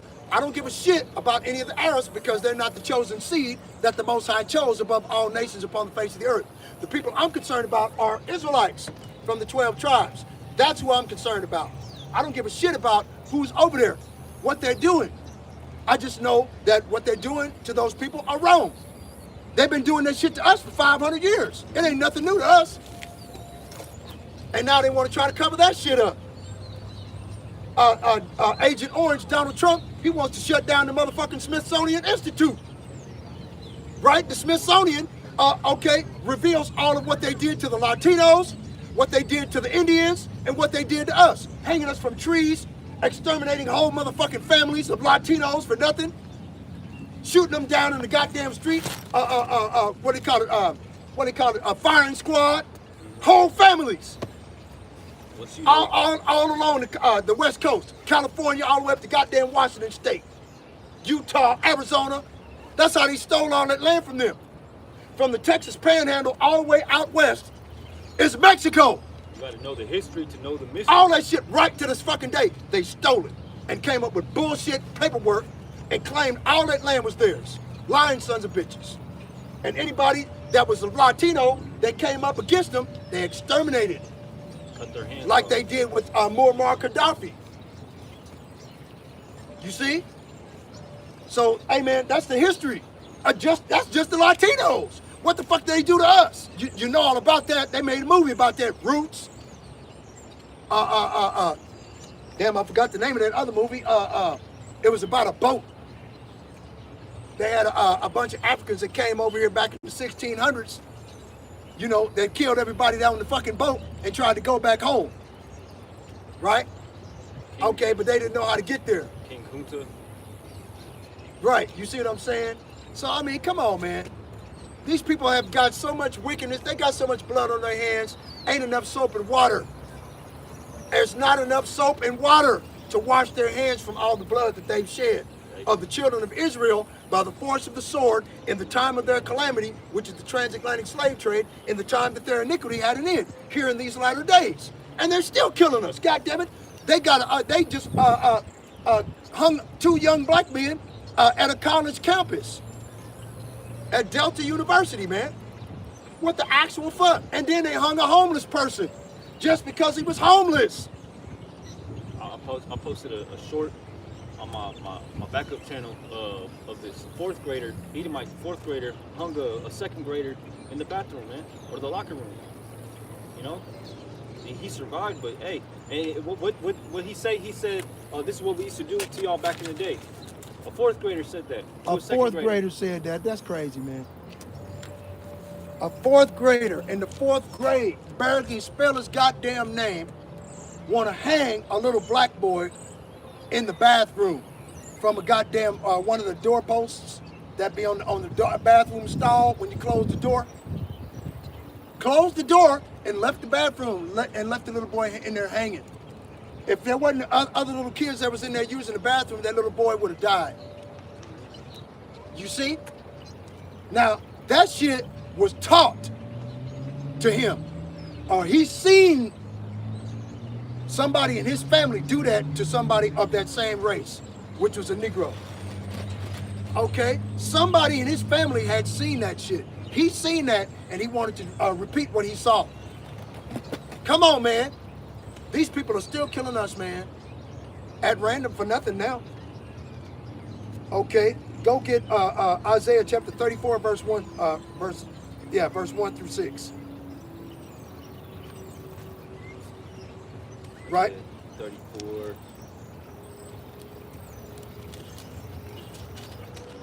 The Edomite Jews of today are the main ones who are concerned about hate, and with good reason. They are desperately trying to suppress all hate, even any acts of words that can be construed as causing mental anguish.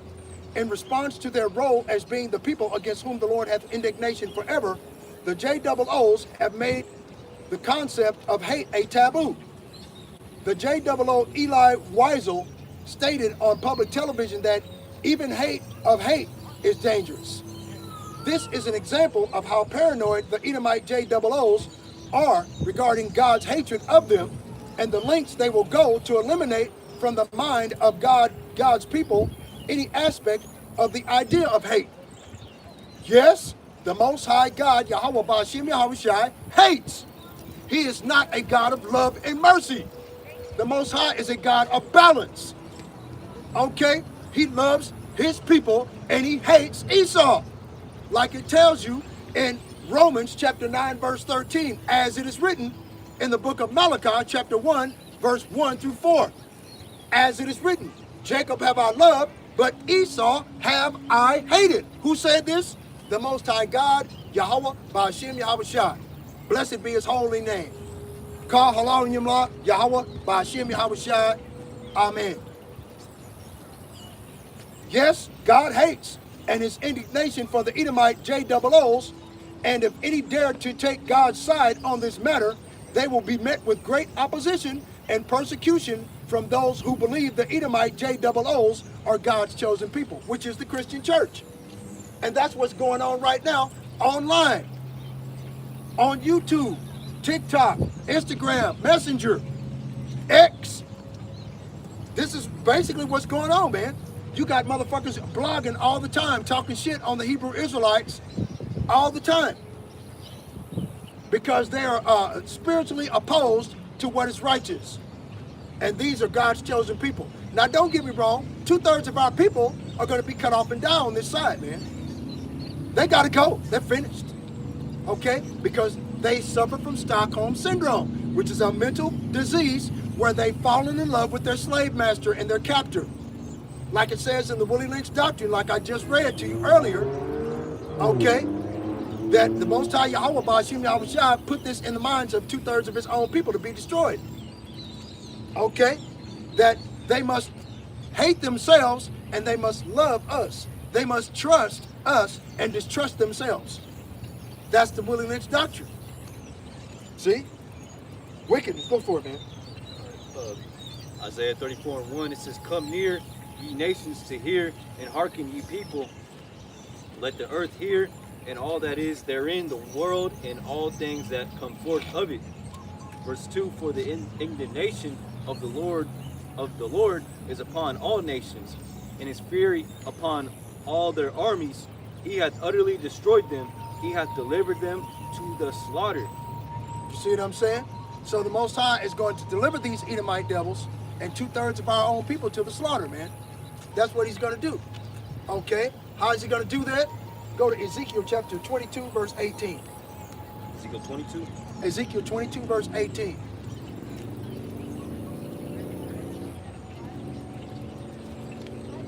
He's going to leave them here and melt them.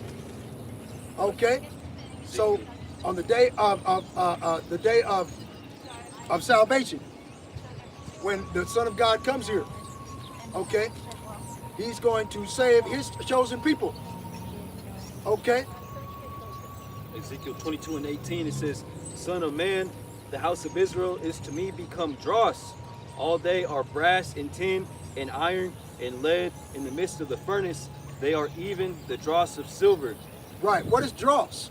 Dross is galvanic corrosion, which would be the modern day equivalent of rust. And what does rust do to metals? Okay, it weakens it. Okay, and then it falls apart and it becomes useless, right? Okay, the biblical equivalent to rust, dross, and galvanic corrosion is sin.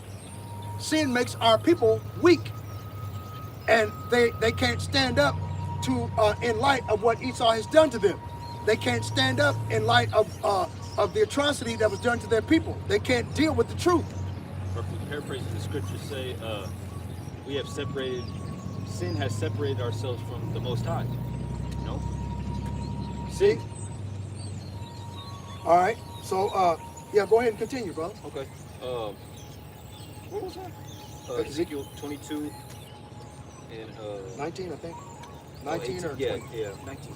"Therefore, thus saith the Lord Yahweh, because ye are all become dross, behold, therefore I will gather you into the midst of Jerusalem, as they gather silver and brass and iron and lead and tin into the midst of the furnace to blow the fire upon it, to melt it, so will I gather you in mine anger, and in my fury I will leave you there, and melt you.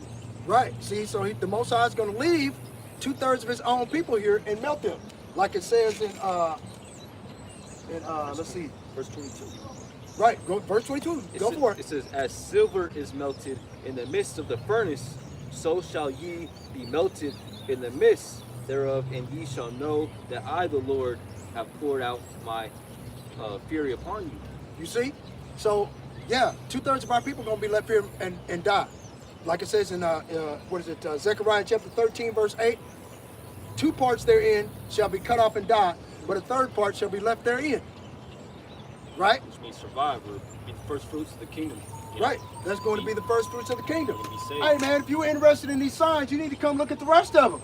About World War III, what the agenda is on 2030, what the agenda is through Freemasonry. About who you actually are. Right. Right here. About what's coming as concerning the Rex 84 program, which is where they want to suspend the United States Constitution and declare martial law, place military commanders in charge of state and local government. That's what the fuck they're doing in Washington, D.C. They want to do to Chicago and what they're finna do to Memphis, Tennessee, man. We're really going to do it throughout I make signs about this shit already. So we're ahead of the news. Okay? This Rex 84 plan is short for the Readiness Exercise Plan of 1984, classified scenario and drill developed by the United States federal government to suspend the Constitution of the United States, declare martial law, place military commanders in charge of state and local governments. Ain't that what they did in Washington, D.C.? See? And detain large numbers of American citizens who are deemed to be national security threats. And they're not doing that to the Latinos at random? Just, you're going to jail. Without due process or nothing, just put handcuffs on a motherfucker and disappearing. Next thing you know, they're hanging from a tree in a park. And all this is eventually going to go throughout all of America. Everybody. Not just blacks, not Latinos, not just Native Americans, but even everyday white person too. Yeah. Asian people. Everybody finna catch hell. Because next year, they're going to make this mandatory. This thing. All right. They're going to make this mandatory for you to take.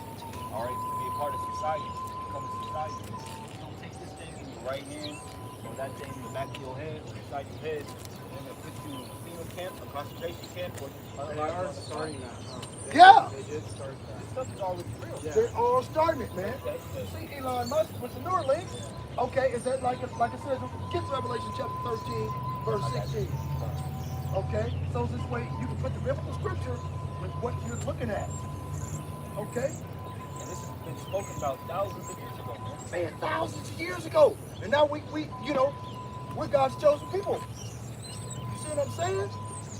See, this is esoteric information, man, that's only given to the initiated or individuals with a small number of people with a specialized knowledge or interest. Okay? And our specialized knowledge and interest is knowing what the mark of the beast is and notifying our people, hey, when they say it and force you to cut that shit, where you got to keep your lights on, buy something to eat, it's time to lay it down, man. Like my brother say give it. The knowledge that we have right here isn't of ourselves. It's not of our own smarts or wits. It's because the Lord, He had mercy upon us to seek out this knowledge. You know, and the Lord's having mercy upon you, possibly the woman, to get right with the Lord before all this hell happens, man. All right, the world is going to get worse and worse before it gets better. All right, and for you to be exempt, all right, from the judgment of the Lord, nuclear war, all right, you have to get right with the Lord. Do what the Lord commands us to do. And we're telling you, That's Revelation. oh yeah, concerning the mark of the beast, man. Yeah, they need to know, man, because they're young, and they're going to think it's the best technology, and they can scan and do this and do that. Yeah, man. You get the brain chip, you can access the internet with your brain and all that old shit. Fuck that, man. People playing video games. They can control you while you're asleep. Yeah. You see? But Revelation 13 and 15, it says, and he had power to give life unto the image of the beast, that the image of the beast should both speak and cause that as many as would not worship him should be killed. And he causeth all, both small and great, rich and poor, free and bond, to receive a mark in their right hand or in their forehead. Right. See, and once you're marked, once they implement martial law throughout the country, like it says over in the Rex 84 program, okay, and it's going to be nationwide, they're going to have checkpoints on every street corner, at every major intersection. They got military checkpoints. They're checking you to see if you got the mark. And this mark is the size of a grain of rice that's supposed to be implemented into your right hand between your index and forefinger. They're putting that on TikTok videos right now. I know you've seen them. Okay? Or right here on your left hand. It don't matter. Okay? And then if you do, Revelation chapter 14 verse 9 tells you what's going to happen to you if you take it. Okay? So the Lord said, we're saying this is real. This is going to happen. And then it's but the Lord says to not take it. But if you do take it, this is what's going to happen to you. The Lord told you not to. It says, and the third angel followed them, saying with a loud voice, if any man worship the beast and his image and receive his mark in his forehead or in the right hand or in his hand, the same shall drink the wine of the wrath of God, Yahweh, which is poured out without mixture into the cup of his indignation, and he shall be tormented with fire and brimstone in the presence of the holy angels. All right, in the presence of the holy angels and in the presence of the Lamb. What is that? That's talking about being destroyed by nuclear. That's not talking about no eternal hell where you burn up forever. Bullshit. Yeah, called hell. That's bullshit. That's the fear of God taught by the precept and doctrine of men. It's not the same thing as what the Bible is trying to convey. Revelation chapter 16 verse 2. And the first went out and poured out his vial upon the earth, and there fell a noisome and grievous sore upon the men which had the mark of the beast, and upon them which worshipped his image. So if you become a willing participant to worship his image, means you're a participant in a cashless society, willingly. Okay, that's all that you worship. So if you worship the image of the beast power, or the beast system is, you don't have that? No? Damn, we left that, with the beast system, I can give them a list. Oh, yeah. Yeah, I left it at home. Damn. Okay. But anyway, yeah, that's basically it, man. Check this out. Okay, you're gonna have a sore. You're gonna get cancer. That's what they're not telling you about these electronics that they're putting into your body. The shit causes cancer, man. It causes lymphoma. It causes bone cancer. It causes brain cancer. Okay? And as soon as you implement the bullshit, when the Holy Spirit pour out his vial upon the earth, that's just gonna go straight to fourth stage cancer right there. These phones, It's a bad idea. These phones with 5G, they already emit high levels of radiation. That's why we get headaches. We feel tired all the time. We got Right. phones in our pocket 24/7. We sleep on them and whatnot. That's why we get. AirPods, the frequency of AirPods is the same frequency your microwave is. Exactly. I wear See what AirPods I'm all day saying? at work. So everybody knows what the fuck is going on, but see, they're going to separate the individuals that want to be a willing participant in the cashless society from individuals that don't. The individuals that don't is going to fill up these FEMA camps. They got over 800 FEMA camps across the United States. Alligator Alcatraz was just the latest edition. But, these FEMA camps, Federal Emergency Management Agency camps, were there to detain large numbers of American citizens deemed to be national security threats. So you are a national security threat by not taking and participating in a cashless society by not taking the mark of the beast. What we're really trying to say is, hey man, we heard what's going to happen if you take it. We heard what's going to happen if you don't take it. All right? Wait. I told you what the Lord says. The Lord says do not take it. So what do you do, man? Are you going to choose to take it or not take it? Revelation chapter 2, verse 10. Fear none of those things which thou shalt suffer. Behold, the devil, Esau Edom, the so-called white man, shall cast some of you into prison.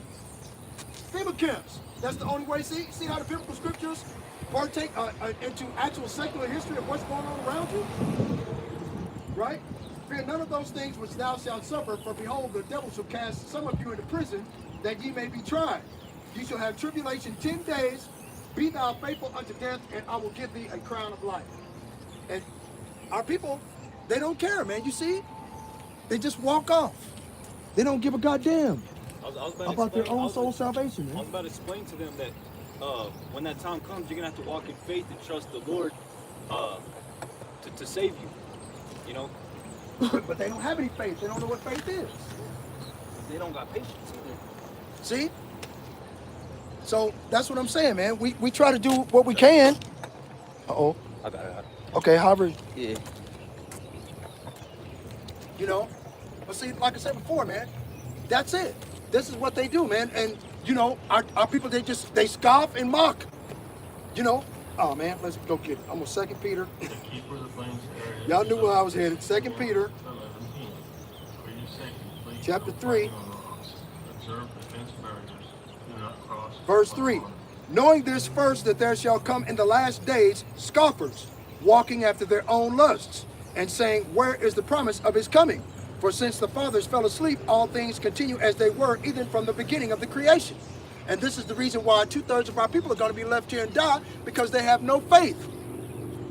Okay? All men have no faith. And it's going to be their own fault that they're going to be destroyed. It's their own fault that they're going to be left here and melted. It's their own fault, because they're going to be willing when they see the power of the Most High God in heaven. Like it says in the book of Psalms 110 and 3, they shall be willing in the day of thy power, right? They'll be willing to capitulate to the Lord, to worship him, to fear him and keep his commandments. But it'll be too fucking late. That's the reason what we're trying to tell people before it becomes too late, to get their minds ready to leave their body in the name and for Yahweh Shai HaMashiach. Okay?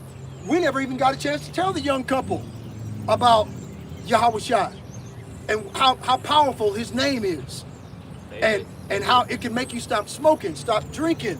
It did it to me, because I was a stone alcoholic. Ask anybody in my family. I'm bringing a 24-pack, a goddamn fifth of liquor in the trunk, and a sack of weed, if not an ounce, with blunts rolled up already. Fuck it, let's get high. Let's talk shit. You see what I'm saying? I spoke the name of Yahweh Shai HaMashiach in actual, real prayer, like it says in the Lord's Prayer that the Lord told us to pray, okay, in Matthew chapter 6. Yeah, it works, okay? It works, or else I wouldn't be out here preaching to you, man. Are you serious? You know, the Bible ain't nothing to play with. And nothing could stop me from smoking weed, man. Shoot, I smoked a hole in my esophagus, man. I couldn't chew and breathe at the same time because I smoked so damn much, man. Nothing was stopping me, you know. But I wanted to stop. It's just I was at the point in my life where, hey, man, I was like, man, I'm gonna serve the Lord. I'm gonna seek Yahweh Shai, man. And then, you know, because I wanted to stop so bad, but I couldn't, because I'm a man. I'm just a man. We're just men. We're mortals. Right, man. I used to smoke the goddamn shit out of some weed, man. Next thing you know, I'm you know, because my old lady got friends and family in Colorado, because that's where she's from. So it's legal to smoke weed in Colorado. So we go up there once or twice a year. They trying to give us weed for free, because they get to grow it in their own backyard. Hell, that's a weed shop down the street from her cousin's house. You know what I'm saying? Called Strawberry Fields. They got all kind of shit in there. Captain America, Spider-Man, the Incredible Hulk, motherfucking Black Widow, White Widow, Purple Widow. What the fuck is that? Okay. Man, come on, man. The weed nowadays is not even, it's not how it used to be back in the 80s and 70s, man. Shoot, the weed is colorful now. Purple, blue, yellow. I had some shit called yellow purple haze or some shit. Okay, yellow sun haze or something. Oh yeah, you were done. Couple of puffs on that shit, nigga. You gonna wake up 2 hours later trying to figure out what time is it. Okay, no bullshit, man. But all these things are behind us now. Our future is immortality in the kingdom of heaven. Now we're men. We can't get it perfect, but we keep trying to strive for perfection. That's what makes us holy and set apart in the eyes of the Most High. Yahweh Ba'ashim Yahweh Shai, Adawan Ratazah, From Lord willing. From you Christians don't even try perfection.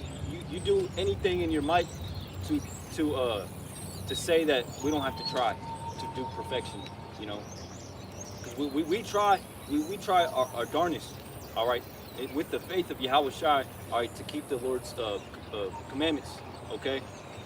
But you Christians, you know, you don't even try, all right, you don't even try perfection, man, okay. No, we're not perfect, but we try to be perfect as the Lord is perfect in heaven, man. All right, like the Lord commands us to be, all right, to rehearse the righteous acts, man. Okay. Right. Okay. Let me go to 2 Peter chapter 2, verse 1.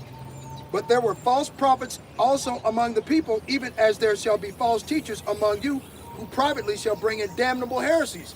Who does that? IUIC, GOCC, with that bullshit, Yah Israelite. You know, you got TD Jakes. TD Jakes just quit preaching because he got busted popping some little boy in the booty. Okay, so he quit. Kenneth Copeland is got demons on his ass every time he make a video. He looking at you like he want to kill you and drink your blood. Goddamn vampire. Joyce Meyer, she just got tattoos. Why would a motherfucking so-called a woman ain't supposed to preach? She ain't supposed to open her mouth in the church any goddamn way. She ain't even supposed to be seen. Right. You know? If she got anything to say, she should ask her husband at home. Her husband should be the man of the house. He should be the one with the biblical scriptures. Right? But like it says in Isaiah chapter 3, verse 12, children are their oppressors and women rule over them. Yep. Right? See? So, you know, that's, and those individuals that Isaiah 3 and 12 is referring to are Israelites. You know? The woman against the man, like I said in the Willie Lynch letter. Okay? Even denying the Lord, Yahweh Ba'ashim Yahweh Shai, that bought them, and bring upon themselves swift destruction. And many shall follow their pernicious ways, by reason of whom the way of truth shall be evil spoken of. And I just said earlier that they're all over TikTok, Instagram, Messenger, Facebook, talking shit on the apostles and elders of Great Millstone and other righteous men, speaking the truth into existence, which is the gospel. Good news for our people, that the Most High still loves them and still wants to save them. Right? That's the reason why the Most High raised up, and rising us early and sending us prophets here in these last days. Like it says in Amos chapter 3, verse 7, surely the Lord Yahweh Ba'ashim Yahweh Shai will do nothing, but he revealeth his secrets unto his servants the prophets. Right? Mystery, hidden thing, secret mystery, generally mysteries or religious secrets confided only to the initiated and not to ordinary mortals, not obvious to the understanding of Yahweh Ba'ashim Yahweh Shai in dealing with the righteous, which are hidden from the ungodly and wicked men, but plain to the godly. Right? It says the same thing in, I think in the book of Ecclesiasticus, what was it, chapter 36, verse 38? What is it? It's a plain to the righteous, but right, stumbling blocks into the wicked. Right. You see what I'm saying? The ways of the righteous, the Holy Scriptures are plain to the holy, but they become stumbling blocks into the wicked. And evangelical Christianity allows these devils to be wicked, to continue to eat pork, shrimp, crab, and lobster. These things are unclean foods. The Most High, Yahweh Shai HaMashiach, banished in a herd of swine evil spirits. Why the fuck would you want to eat it? Come on, man. But this is the wickedness of these people, man. They're completely and utterly wicked. They're stupid. And they want to continue to eat these unclean foods, man, that causes cancer and all kinds of stomach ulcers. You know, I mean, if you take a piece of pork, put it out into the sun, and pour some soda pop on it, maggots will pop out of that shit in less than 3 minutes. Their bodies are designed to hold parasites and heavy metals and toxins, man. That's how they function, you know. That creature is made to be like that, man. Just like these other, like, man, there's this shark called the Greenland shark, all right? It dwells in the deep, cold oceans of north of the world, and it, how do you say it? those Greenland people, the people that live in Iceland, all right, they have to prepare the shark, all right. They have to prepare some type of way, like let it sit in the sun for a long ass time and salt the shit out of it, all right, and let it ferment for a super long time for it to not kill them if they eat it, you know, because it's got so much vitamin. What? Hold on. Vitamin A. What about the rest of the pictures? Y'all want to check them out too? What God hates and who He loves. Read your Bible. See, these evangelical Christians, they don't read. Pick up the Bible and read it. Most of them can't read. You know, and those that can read, they know what the Bible says, if they've read it. They don't want to deal with it. They want to just believe, walk out on the waters of faith that God loves everybody when He clearly tells you He doesn't. He loves one people above all nations upon the face of the earth. All nations. That includes the Edomites. I was talking to my mom yesterday, man, and I was talking about why I don't like celebrate my birthday. My birthday just came by, and she's like, "Oh, okay, son, yeah, I see." And then my step pops, well, I didn't even call him Steve, just some dude that my mom's messing with. He's cool though, but he overheard and he said something about all that. Is that in the book of Job? I'm like, yeah, that's in the Old Testament, huh? And I'm like, yeah.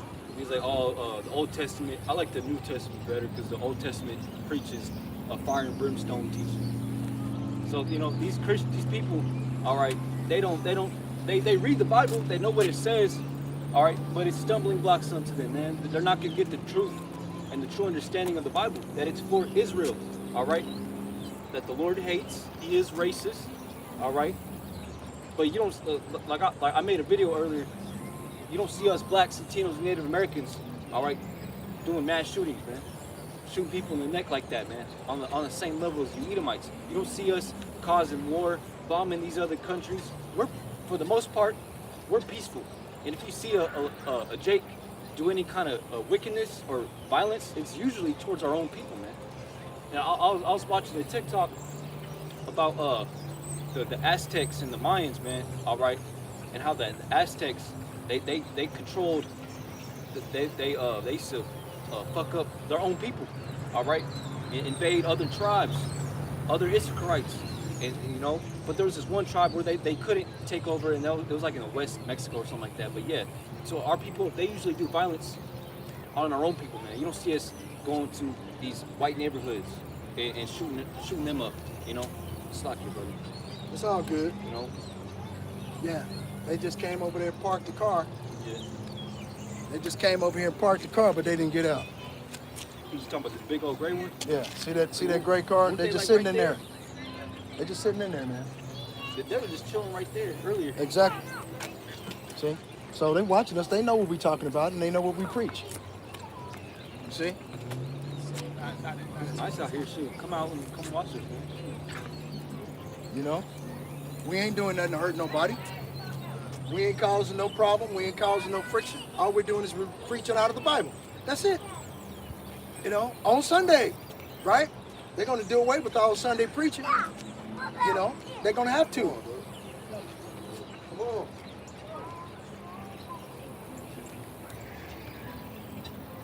That's a good example of integrating with the humans, man. Right.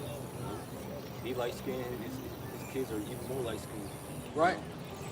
That's how our bloodline has been integrated. Right? And when his son grows up and his daughter grows up, they're gonna look just like little white girls. Yeah.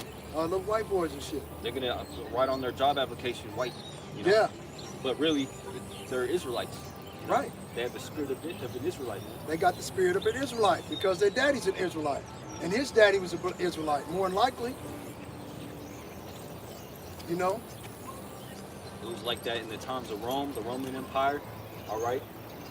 All these other empires, man. Shoot, Grecian Empire, today, all around the world, man.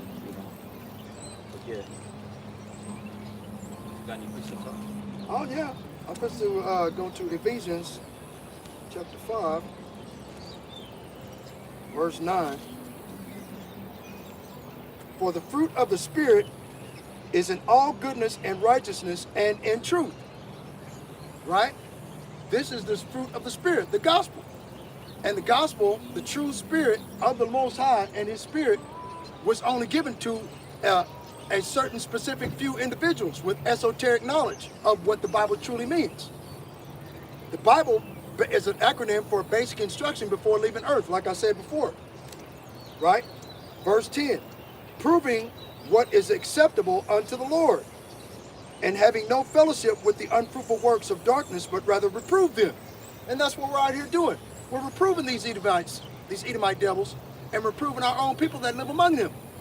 Because our words reprove them and prick their spirit and cause them to come over here and look at these pictures. It causes them to come over here and get mad. What are you getting mad about? Right? Like the Edomite couple that just took off.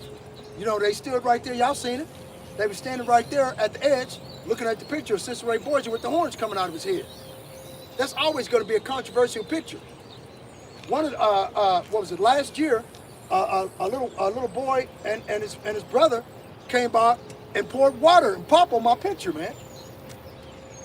Okay? Because they don't believe that that is the Son of the Most High God. Okay? They believe that the Son of the Most High God, okay, is a white man with blonde hair and blue eyes. They don't believe that he's a Negro from the tribe of Judah. I tried to set him straight. It's a camp video on my channel.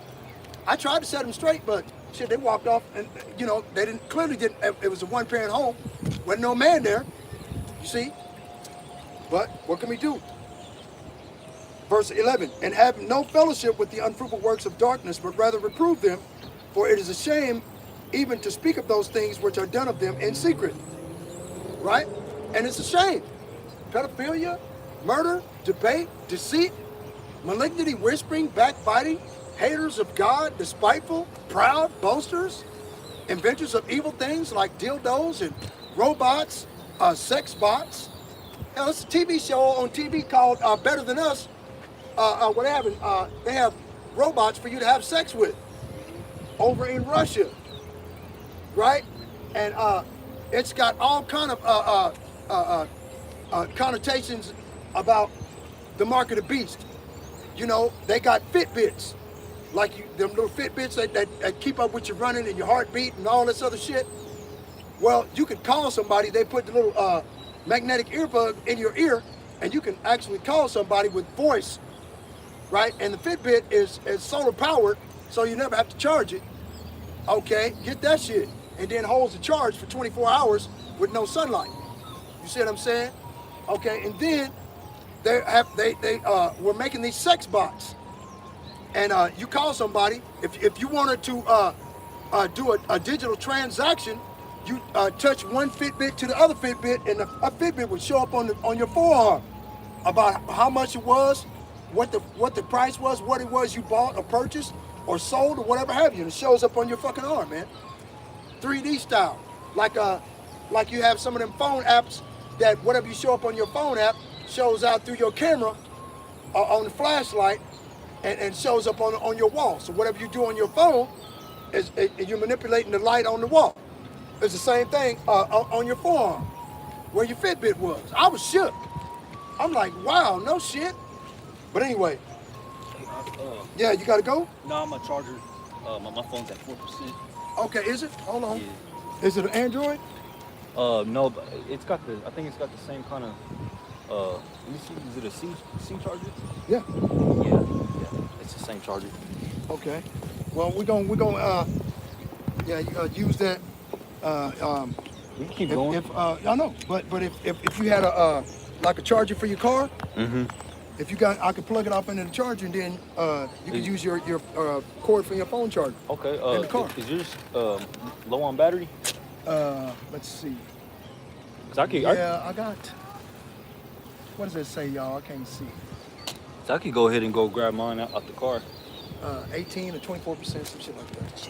Yeah, I'm gonna go grab mine out the car real quick. Okay, and then you can just plug it into the charger right there, like I do, through the lighter plug. Okay. And it'll charge you, keep your phone charged up. Okay, I'll be right back. Okay, what was that damn? Hold on, let me do this again. You know, well, we having technical difficulties. Clearly, I don't want the regular. Yeah, 42%. Because it was at 15% when I left the house. So it's slowly charging, but it'll keep your phone alarmed. So, but yeah, that's basically what's going on with that, man. Let me go to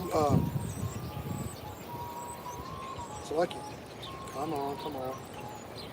What was it? Nahum, chapter 3. Come on.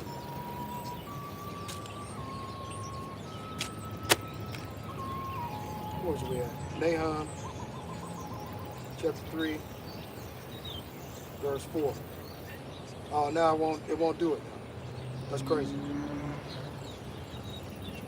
Wow, man, really? Wow. Nahum chapter 3, verse 4. Because of the multitude of the whoredoms of the well-favored harlot, the mistress of witchcrafts that selleth nations through her whoredoms and famines through her witchcrafts. Now, what is witchcraft in America? Pharmaceuticals. Pharma means witchcraft. So if you have pharmaceuticals, or you have any of that type of stuff like that you're taking, you're partaking in witchcraft. It's true, man. I didn't know it either. Okay. Behold, I am against thee, saith the Lord of hosts, and I will discover thy skirts upon thy face, and I will show the nations thy nakedness, and thy kingdoms thy shame. And that's what's happening right now. The Most High Yahweh Ba'ashem Yahushua, that's what he's doing. Okay, he's showing all the nations. Either one of them ports here. Just plug it in, and then plug your phone up. It should charge. Okay. Does it say it's charging? Let me see. Maybe it's It not. should. Okay, but don't turn it on. See how it's off on the big knob? No. See the big knob? It says off. Turn it on. Click. Boom. It should be on there now. So,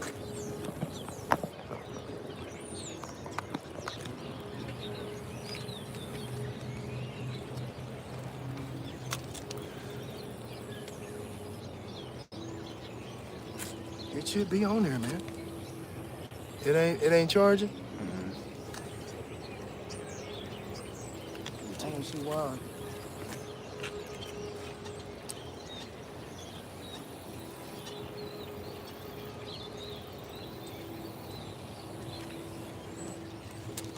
Okay, yeah, it's charging. It is now? Yeah. Okay. Yeah, I knew something was going on. What the hell? I know it charged. Charge mine. You know? I already knew that. It charged mine. But anyway, Nahum chapter 3, verse 4. Because of the multitude of the whoredoms of the well-favored harlot, and the well-favored harlot is America, right? Remember the beast with the 7 heads and the 10 horns? The 7 heads consist of Asia Minor, Asia Major, Greece, France, let's see, Great Britain, Rome. Damn, I forgot the others. Wow. Was it Ireland? No, I said Greece, Rome,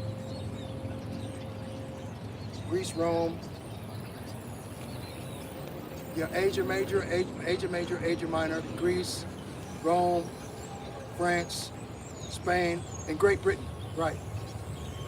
Okay, and all of these were kingdoms that ruled the world of Edomite hegemony, each one.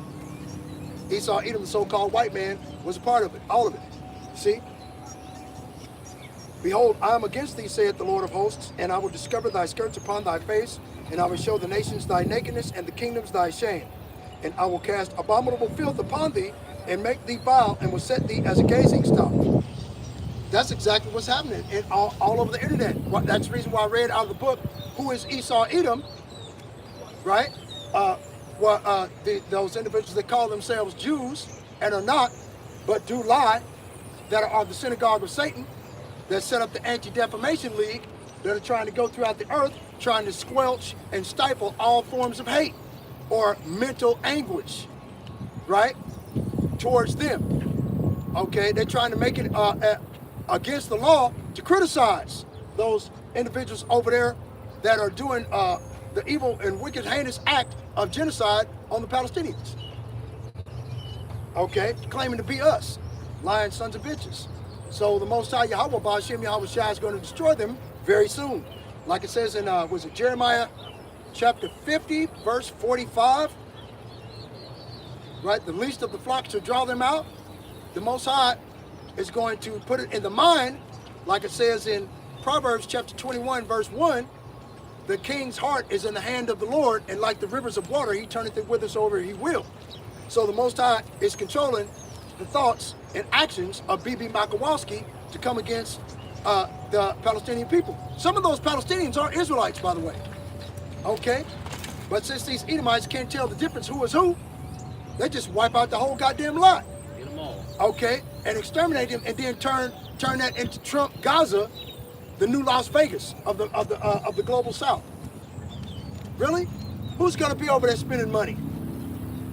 Okay? If you criticize the individuals I'm talking about, those Israeli converts over there, if you criticize these cocksuckers, they'll take your passport, so you can't go to Trump Gaza. They only made it for the billionaires anyway, right? And they're going to take homeless people and make them slaves. Okay, that's in order to make money off of them. See what I'm saying? And the more people that that don't want to participate in the cashless society that's about to happen, the more people that don't want to participate in the cashless society, the more people become homeless. Well, the more people become homeless, the more people ICE can arrest and put in a fucking FEMA camp to be shipped to other parts of the world as slaves and indentured servants. You see?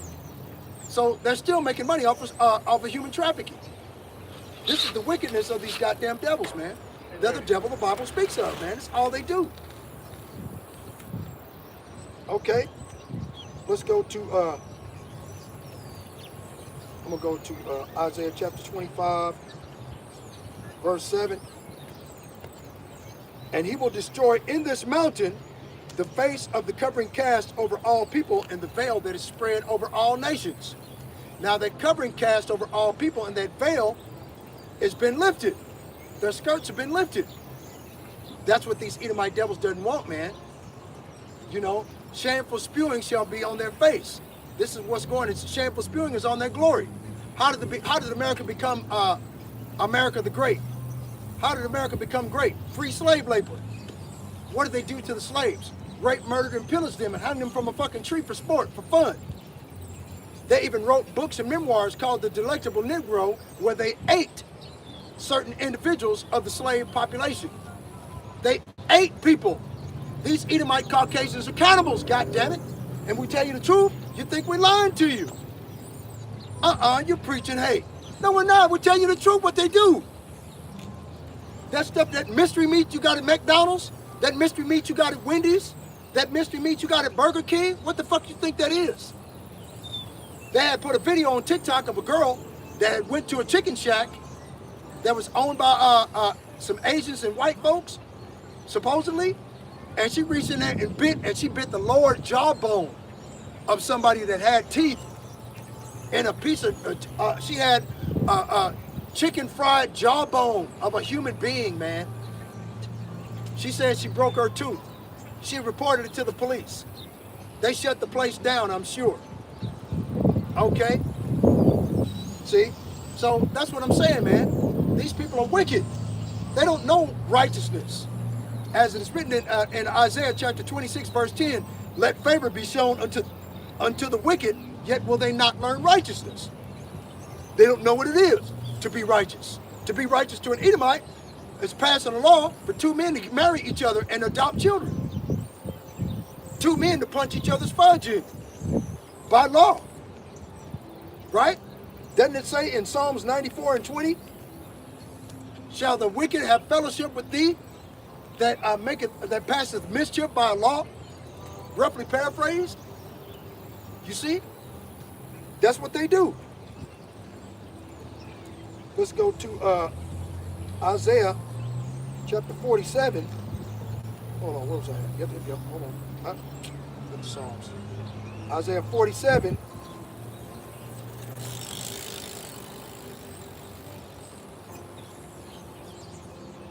Right? Verse 1. Come down and sit in the dust, O virgin daughter of Babylon, America. Sit on the ground, there is no throne, O daughter of the Chaldeans. For thou shalt no more be called tender and delicate. America's not being called tender and delicate no more. They're being called callous and merciless because they're backing these Israeli converts over there behind the massacre of the Palestinian people.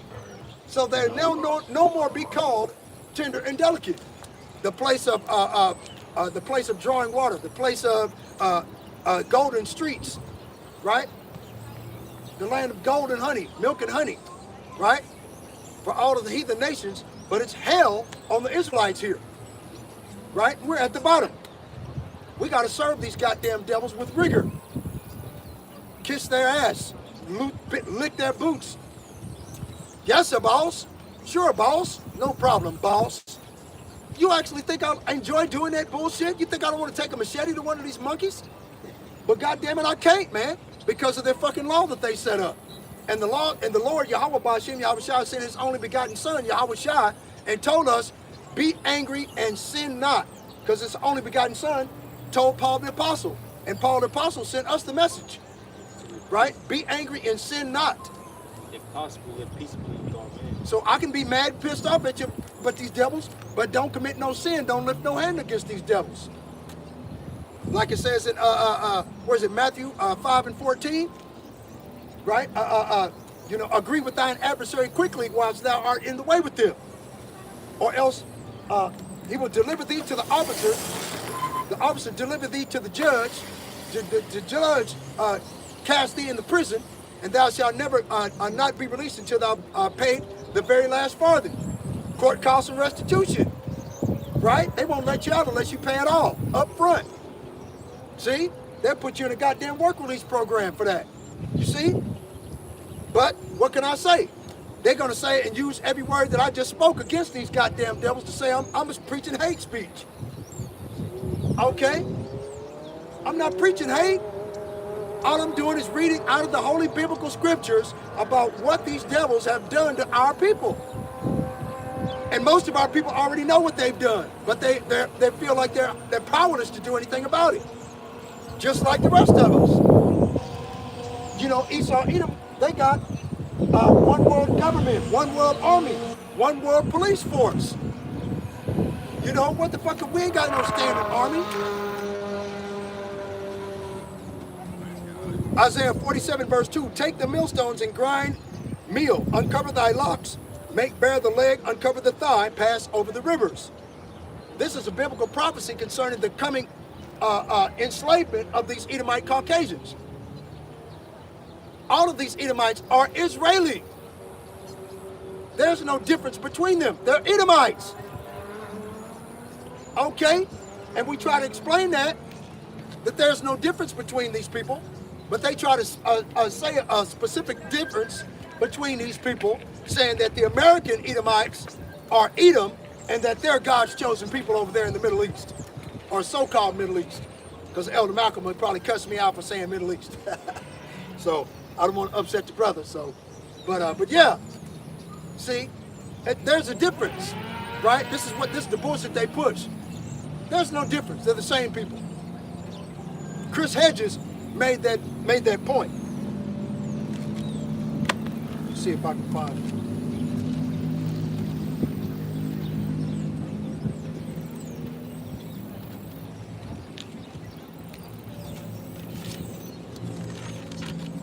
Found it. Right? We do not halt Israel's genocide because we as Americans are Israel. See what I'm saying? So they're the same people, man. They're the same fucking people.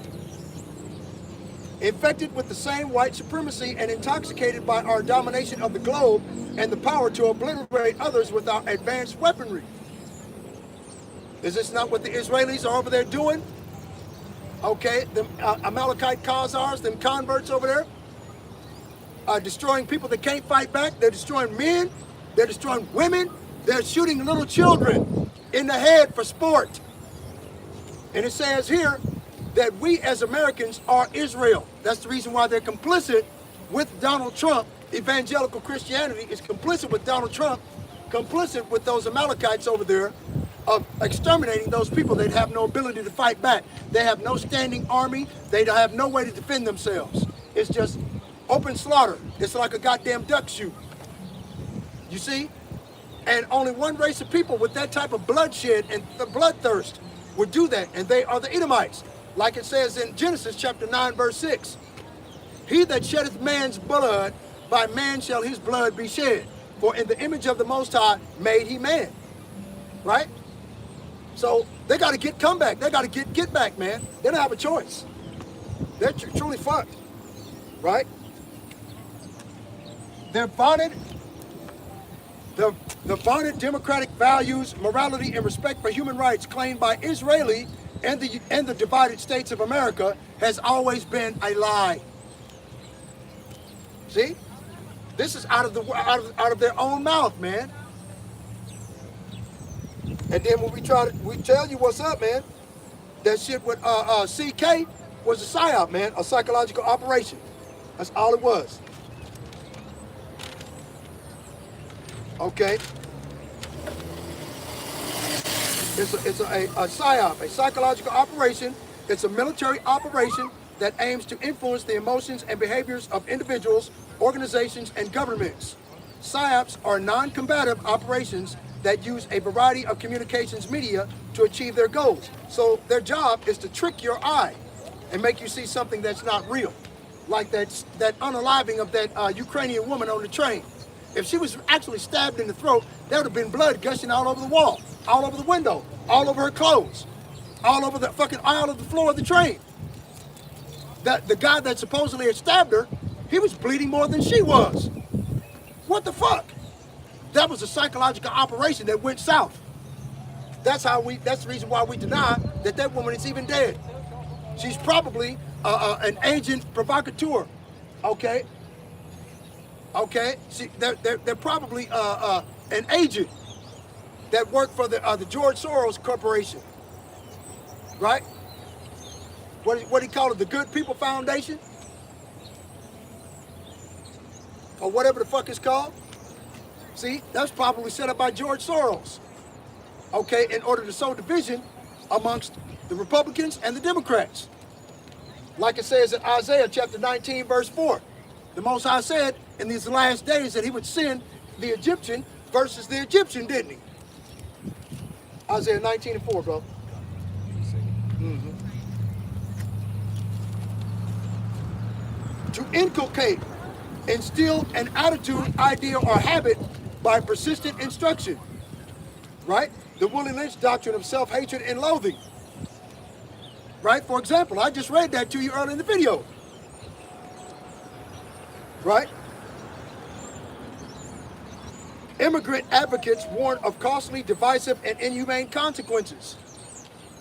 That's what they're warning us about now. That this bullshit is divisive. Going in there, arresting the Latinos and putting their ass in jail for nothing.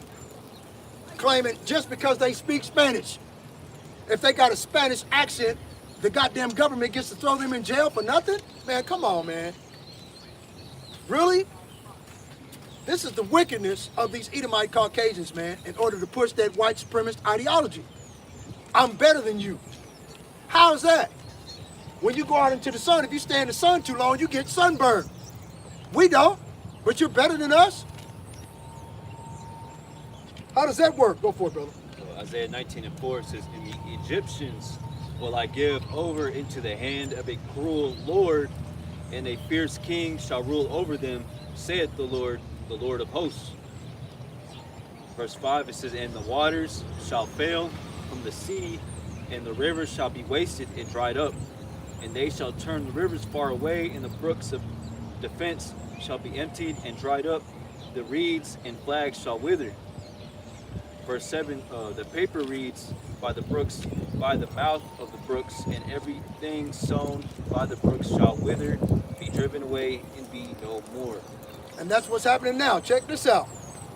Trump's plan to use the 1798 Alien Enemies Act could draw legal challenges. Donald Trump is expected to mobilize agencies across the U.S. government to help him deport record numbers of immigrants, building on efforts in his first term to tap all available resources and pressure so-called sanctuary jurisdictions to cooperate, according to Trump officials. Right? Is this not what he's doing? He's using pressure to Chicago. He's using pressure to Washington, D.C. He used pressure and California. Right? The Sedition Act, 1798. The Federalists also passed the Sedition Act, which limited free speech. So, as a psyop, they're using the unaliving of CK at Turning Point, okay, in order to limit free speech. Saying that anyone that's out giving free speech or using the First Amendment right of free speech might get killed. Right? And using fear and intimidation in order to push it.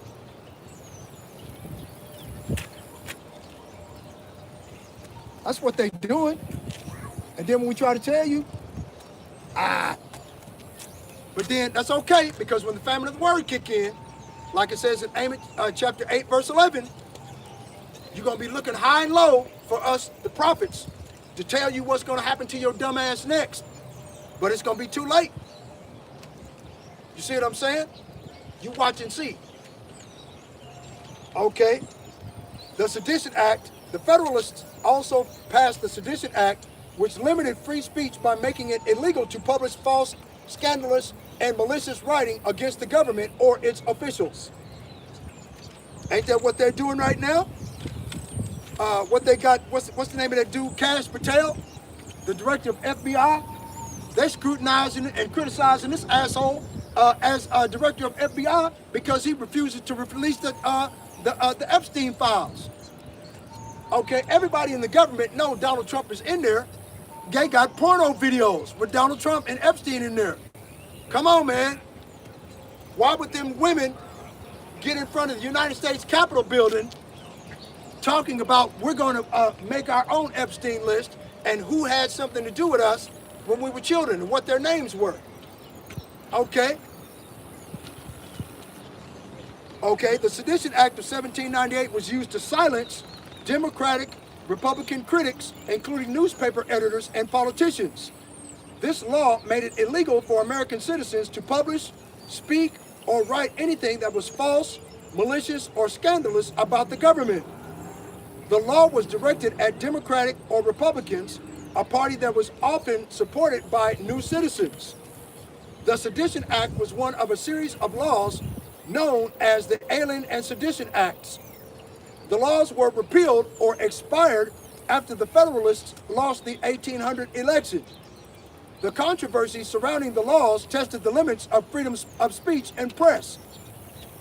Right? So this is what they're doing now. They're pushing the limits of freedom of speech, and in order to limit freedom of speech, they're pushing the death of CK, okay, in order to do that. They're using it as a springboard to destroy this truth. That's the reason what they're doing. They don't want the Israelites in America, the young black men, so-called black men, and Latinos to wake up to the fact that they're of the 12 tribes of Israel, the original tribes that are written in the biblical scriptures about. Okay, and they have the Israeli lobbyists in AIPAC and Benjamin Nothing Not a JOO, BB Makowski, okay, in order to push this effort to push Donald Trump to put pressure on government officials in different states across the union to push the Sedition Act. That's the reason why he wants to push martial law. By doing that, he can implement the Sedition Act and cut off free speech altogether. That way, if you say anything against him, his government, or if you say anything about Project 2025, the Sedition Act, the illegal immigration, deportations, okay, which are against the Constitution of the United States, they can suspend the Constitution of the United States under martial law. That way you have no rights. That's the plan.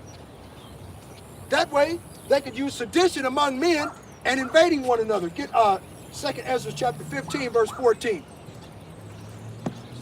Okay? And then you'll be begging the U.S. government for law and order. That's when they're going to implement martial law and the implementation of the mark of the beast. The RFID chip. The size of a grain of rice to be implanted underneath your skin. That way you can scan your hand. And that way, the only way that you'll be able to buy and sell, okay, that's the only way you'll be able to buy and sell.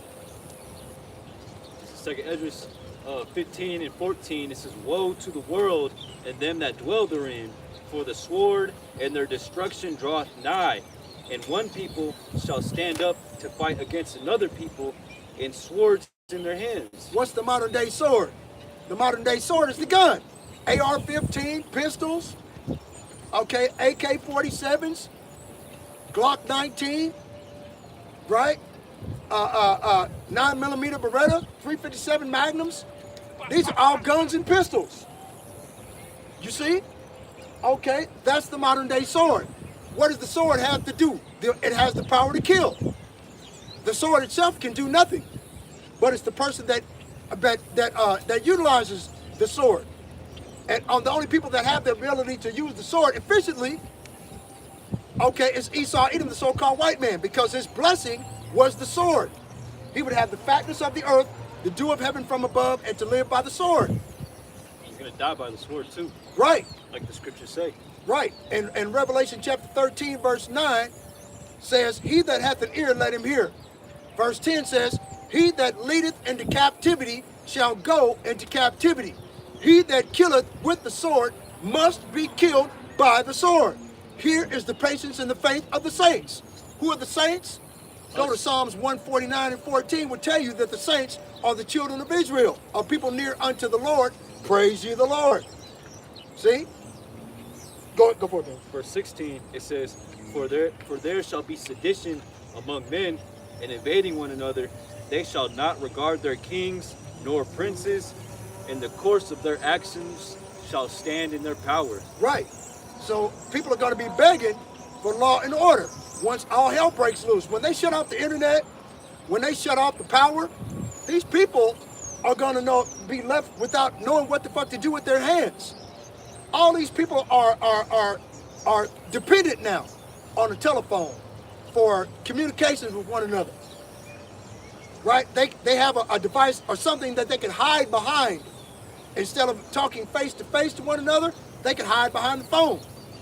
They can hide behind whatever, avatars. See? And once you destroy that facade, that means that's going to bring people face to face.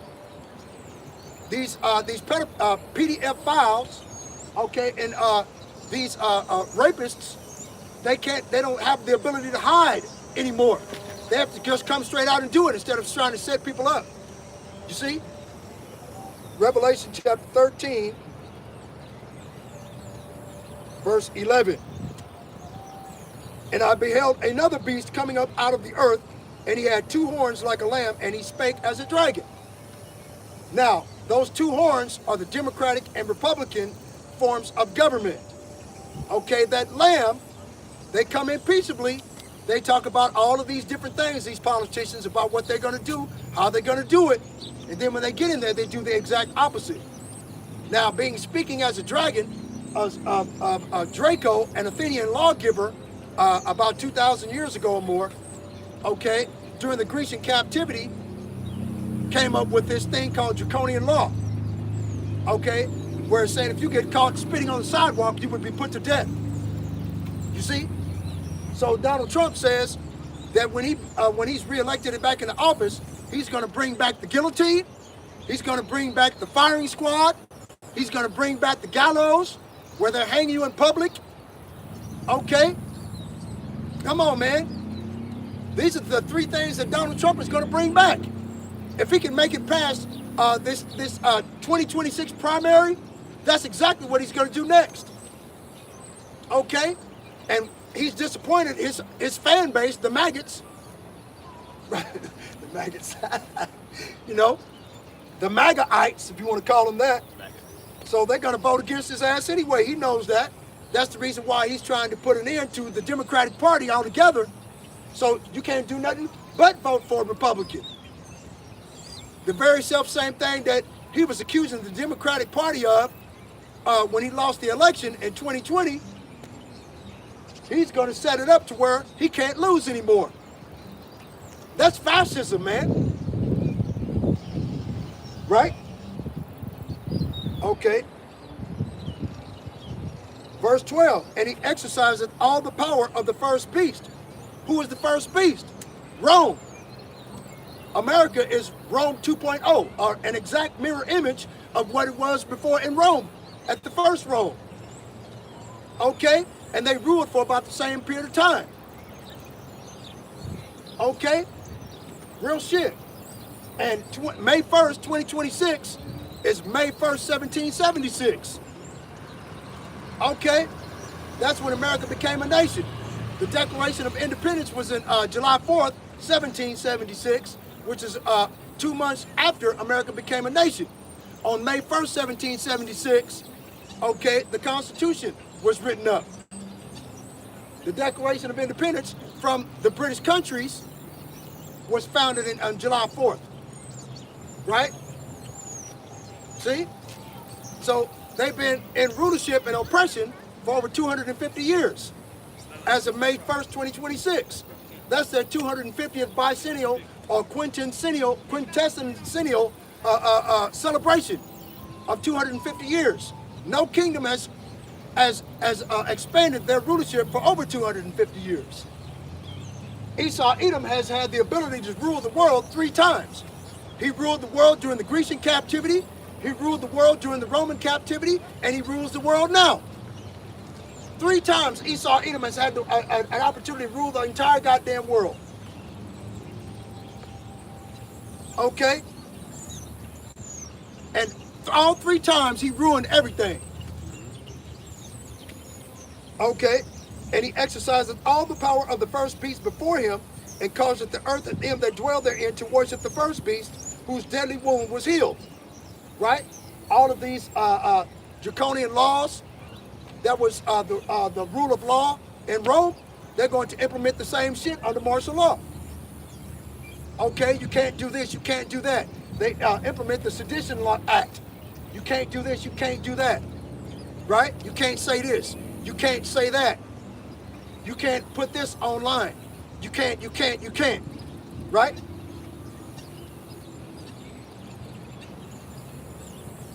And the first beast whose deadly wound was healed, okay, was Esau Edom during the Renaissance period, the rebirth of the Roman Empire, the empire of the Edomites, when they took power in the earth again and ruined everything they touched, just like they did before. Only they did it more efficiently this time. They have the ability to see the clouds with chemtrails, blot out the sun.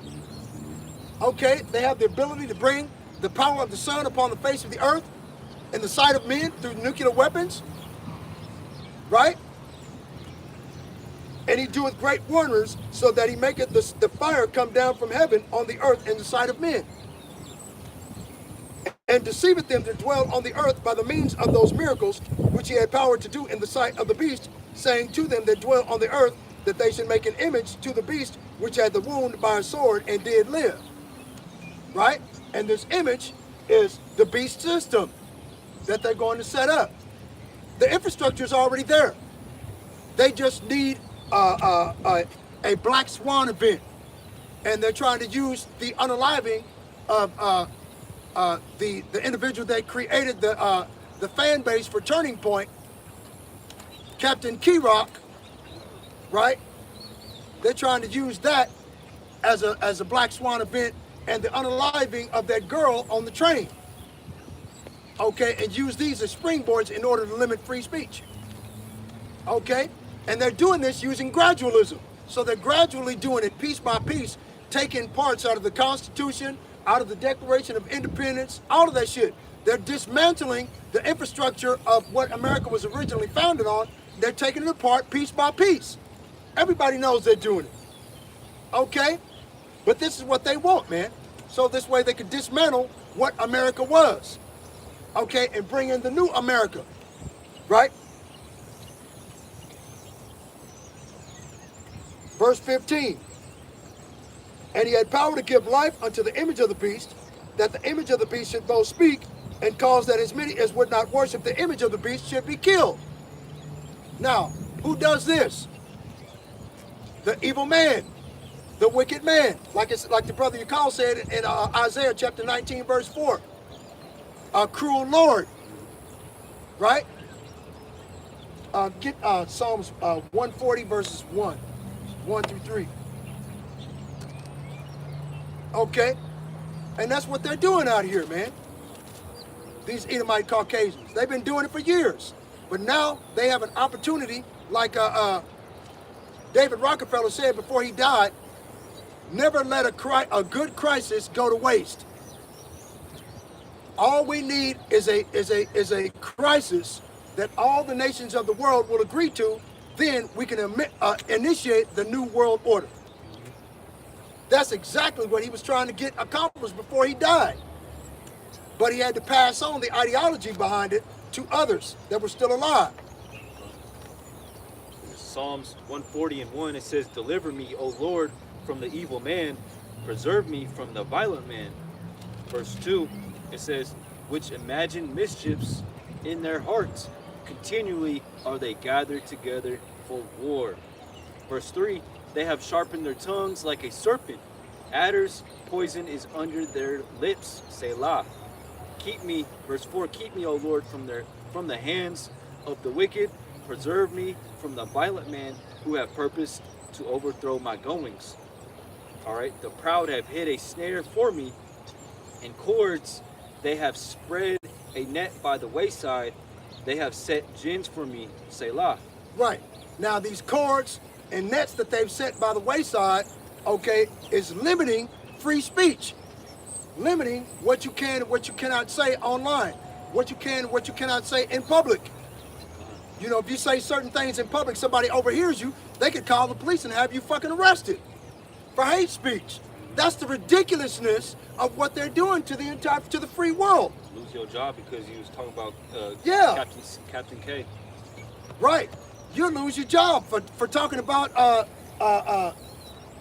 the creator of Turning Point, CK. So brothers, shoot, don't even talk about them, you know. Right. And if you do, Be salty about it. You know, come up with key words, because the only people that will be able to understand what you're saying are those that have this esoteric knowledge, this specialized knowledge and interest that we have as the Israelites. Okay? especially on the plantation, brothers, you know, we shouldn't be talking about the truth to our co-workers at all anyway. Right. So, okay, Ezekiel chapter 3, verse 24. Then the Spirit entered unto me and set me upon my feet and spake with me and said unto me, Go, shut thyself within thine house.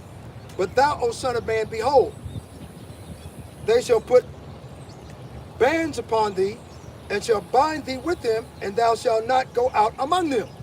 Meaning that they're going to implement these unrighteous laws and unrighteous decrees against us to stop us from preaching. Okay? That's what they're going to do. And say it's illegal for say this or say that. To where this is what they're saying by putting bans upon you and setting gins and snares and traps for us, where you can't say certain things. You can't upload anything on the net. Instagram, Facebook, because they're watching every goddamn thing you do and say now. even with your phone off, man, they still Even with watch. your, yeah, right. Even with your phone and TV off, they're listening to what you're saying. Godless devils? What the fuck? Man. Right? And I will make thy tongue cleave to the roof of thy mouth, and thou shalt be dumb, and shalt not be unto them a reprover, for they are rebellious house. Right? Go get to Amos chapter 8, verse 11.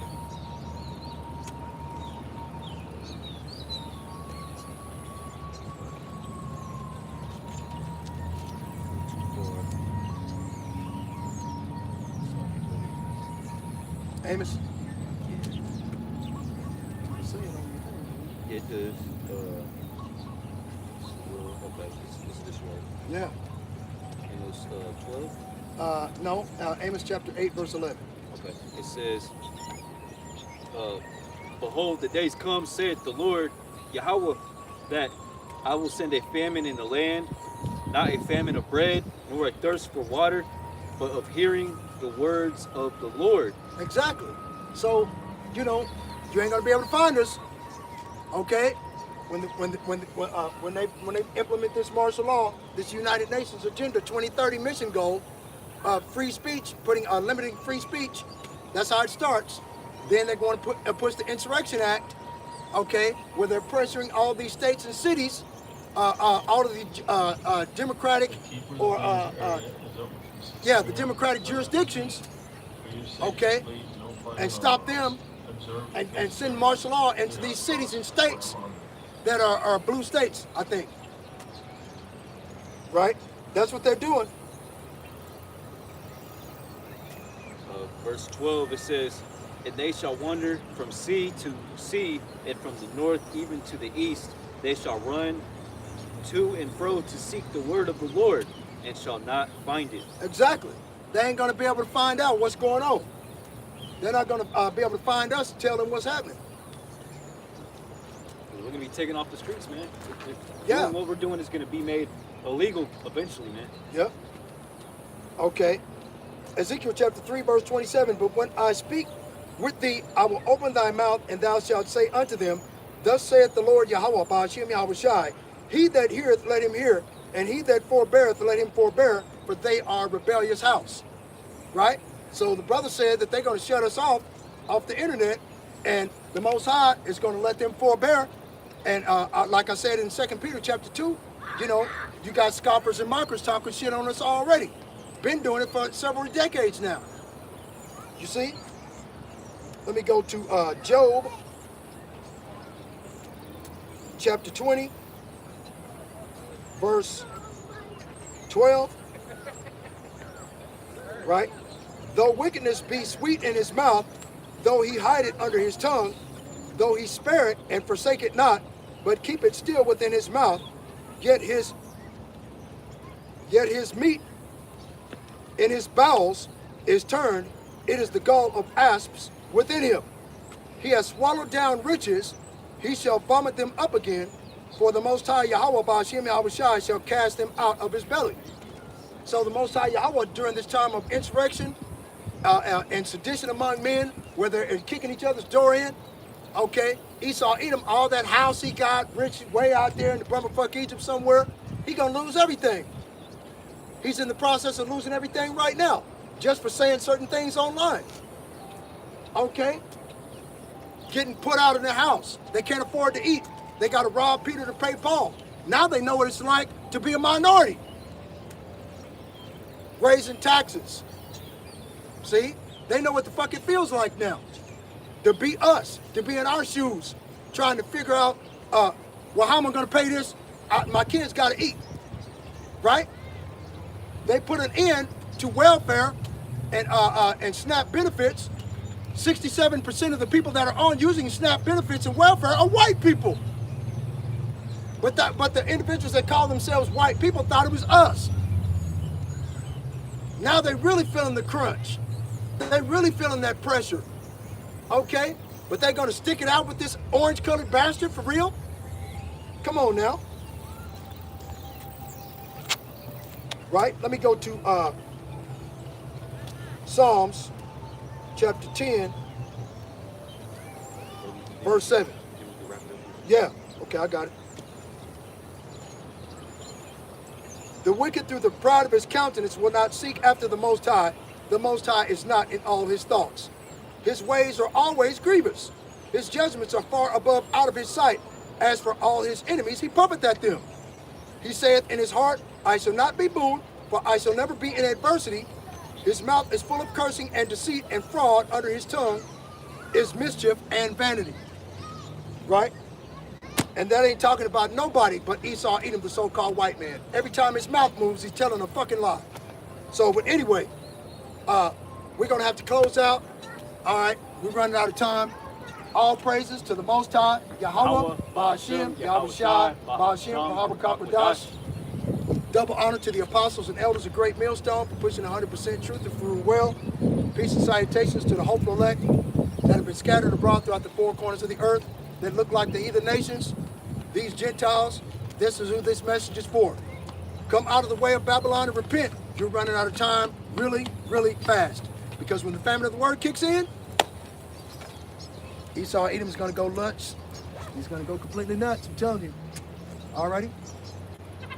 So, with that, Shalom. I hope it brought some edification. Shalom, Maki. Shalom.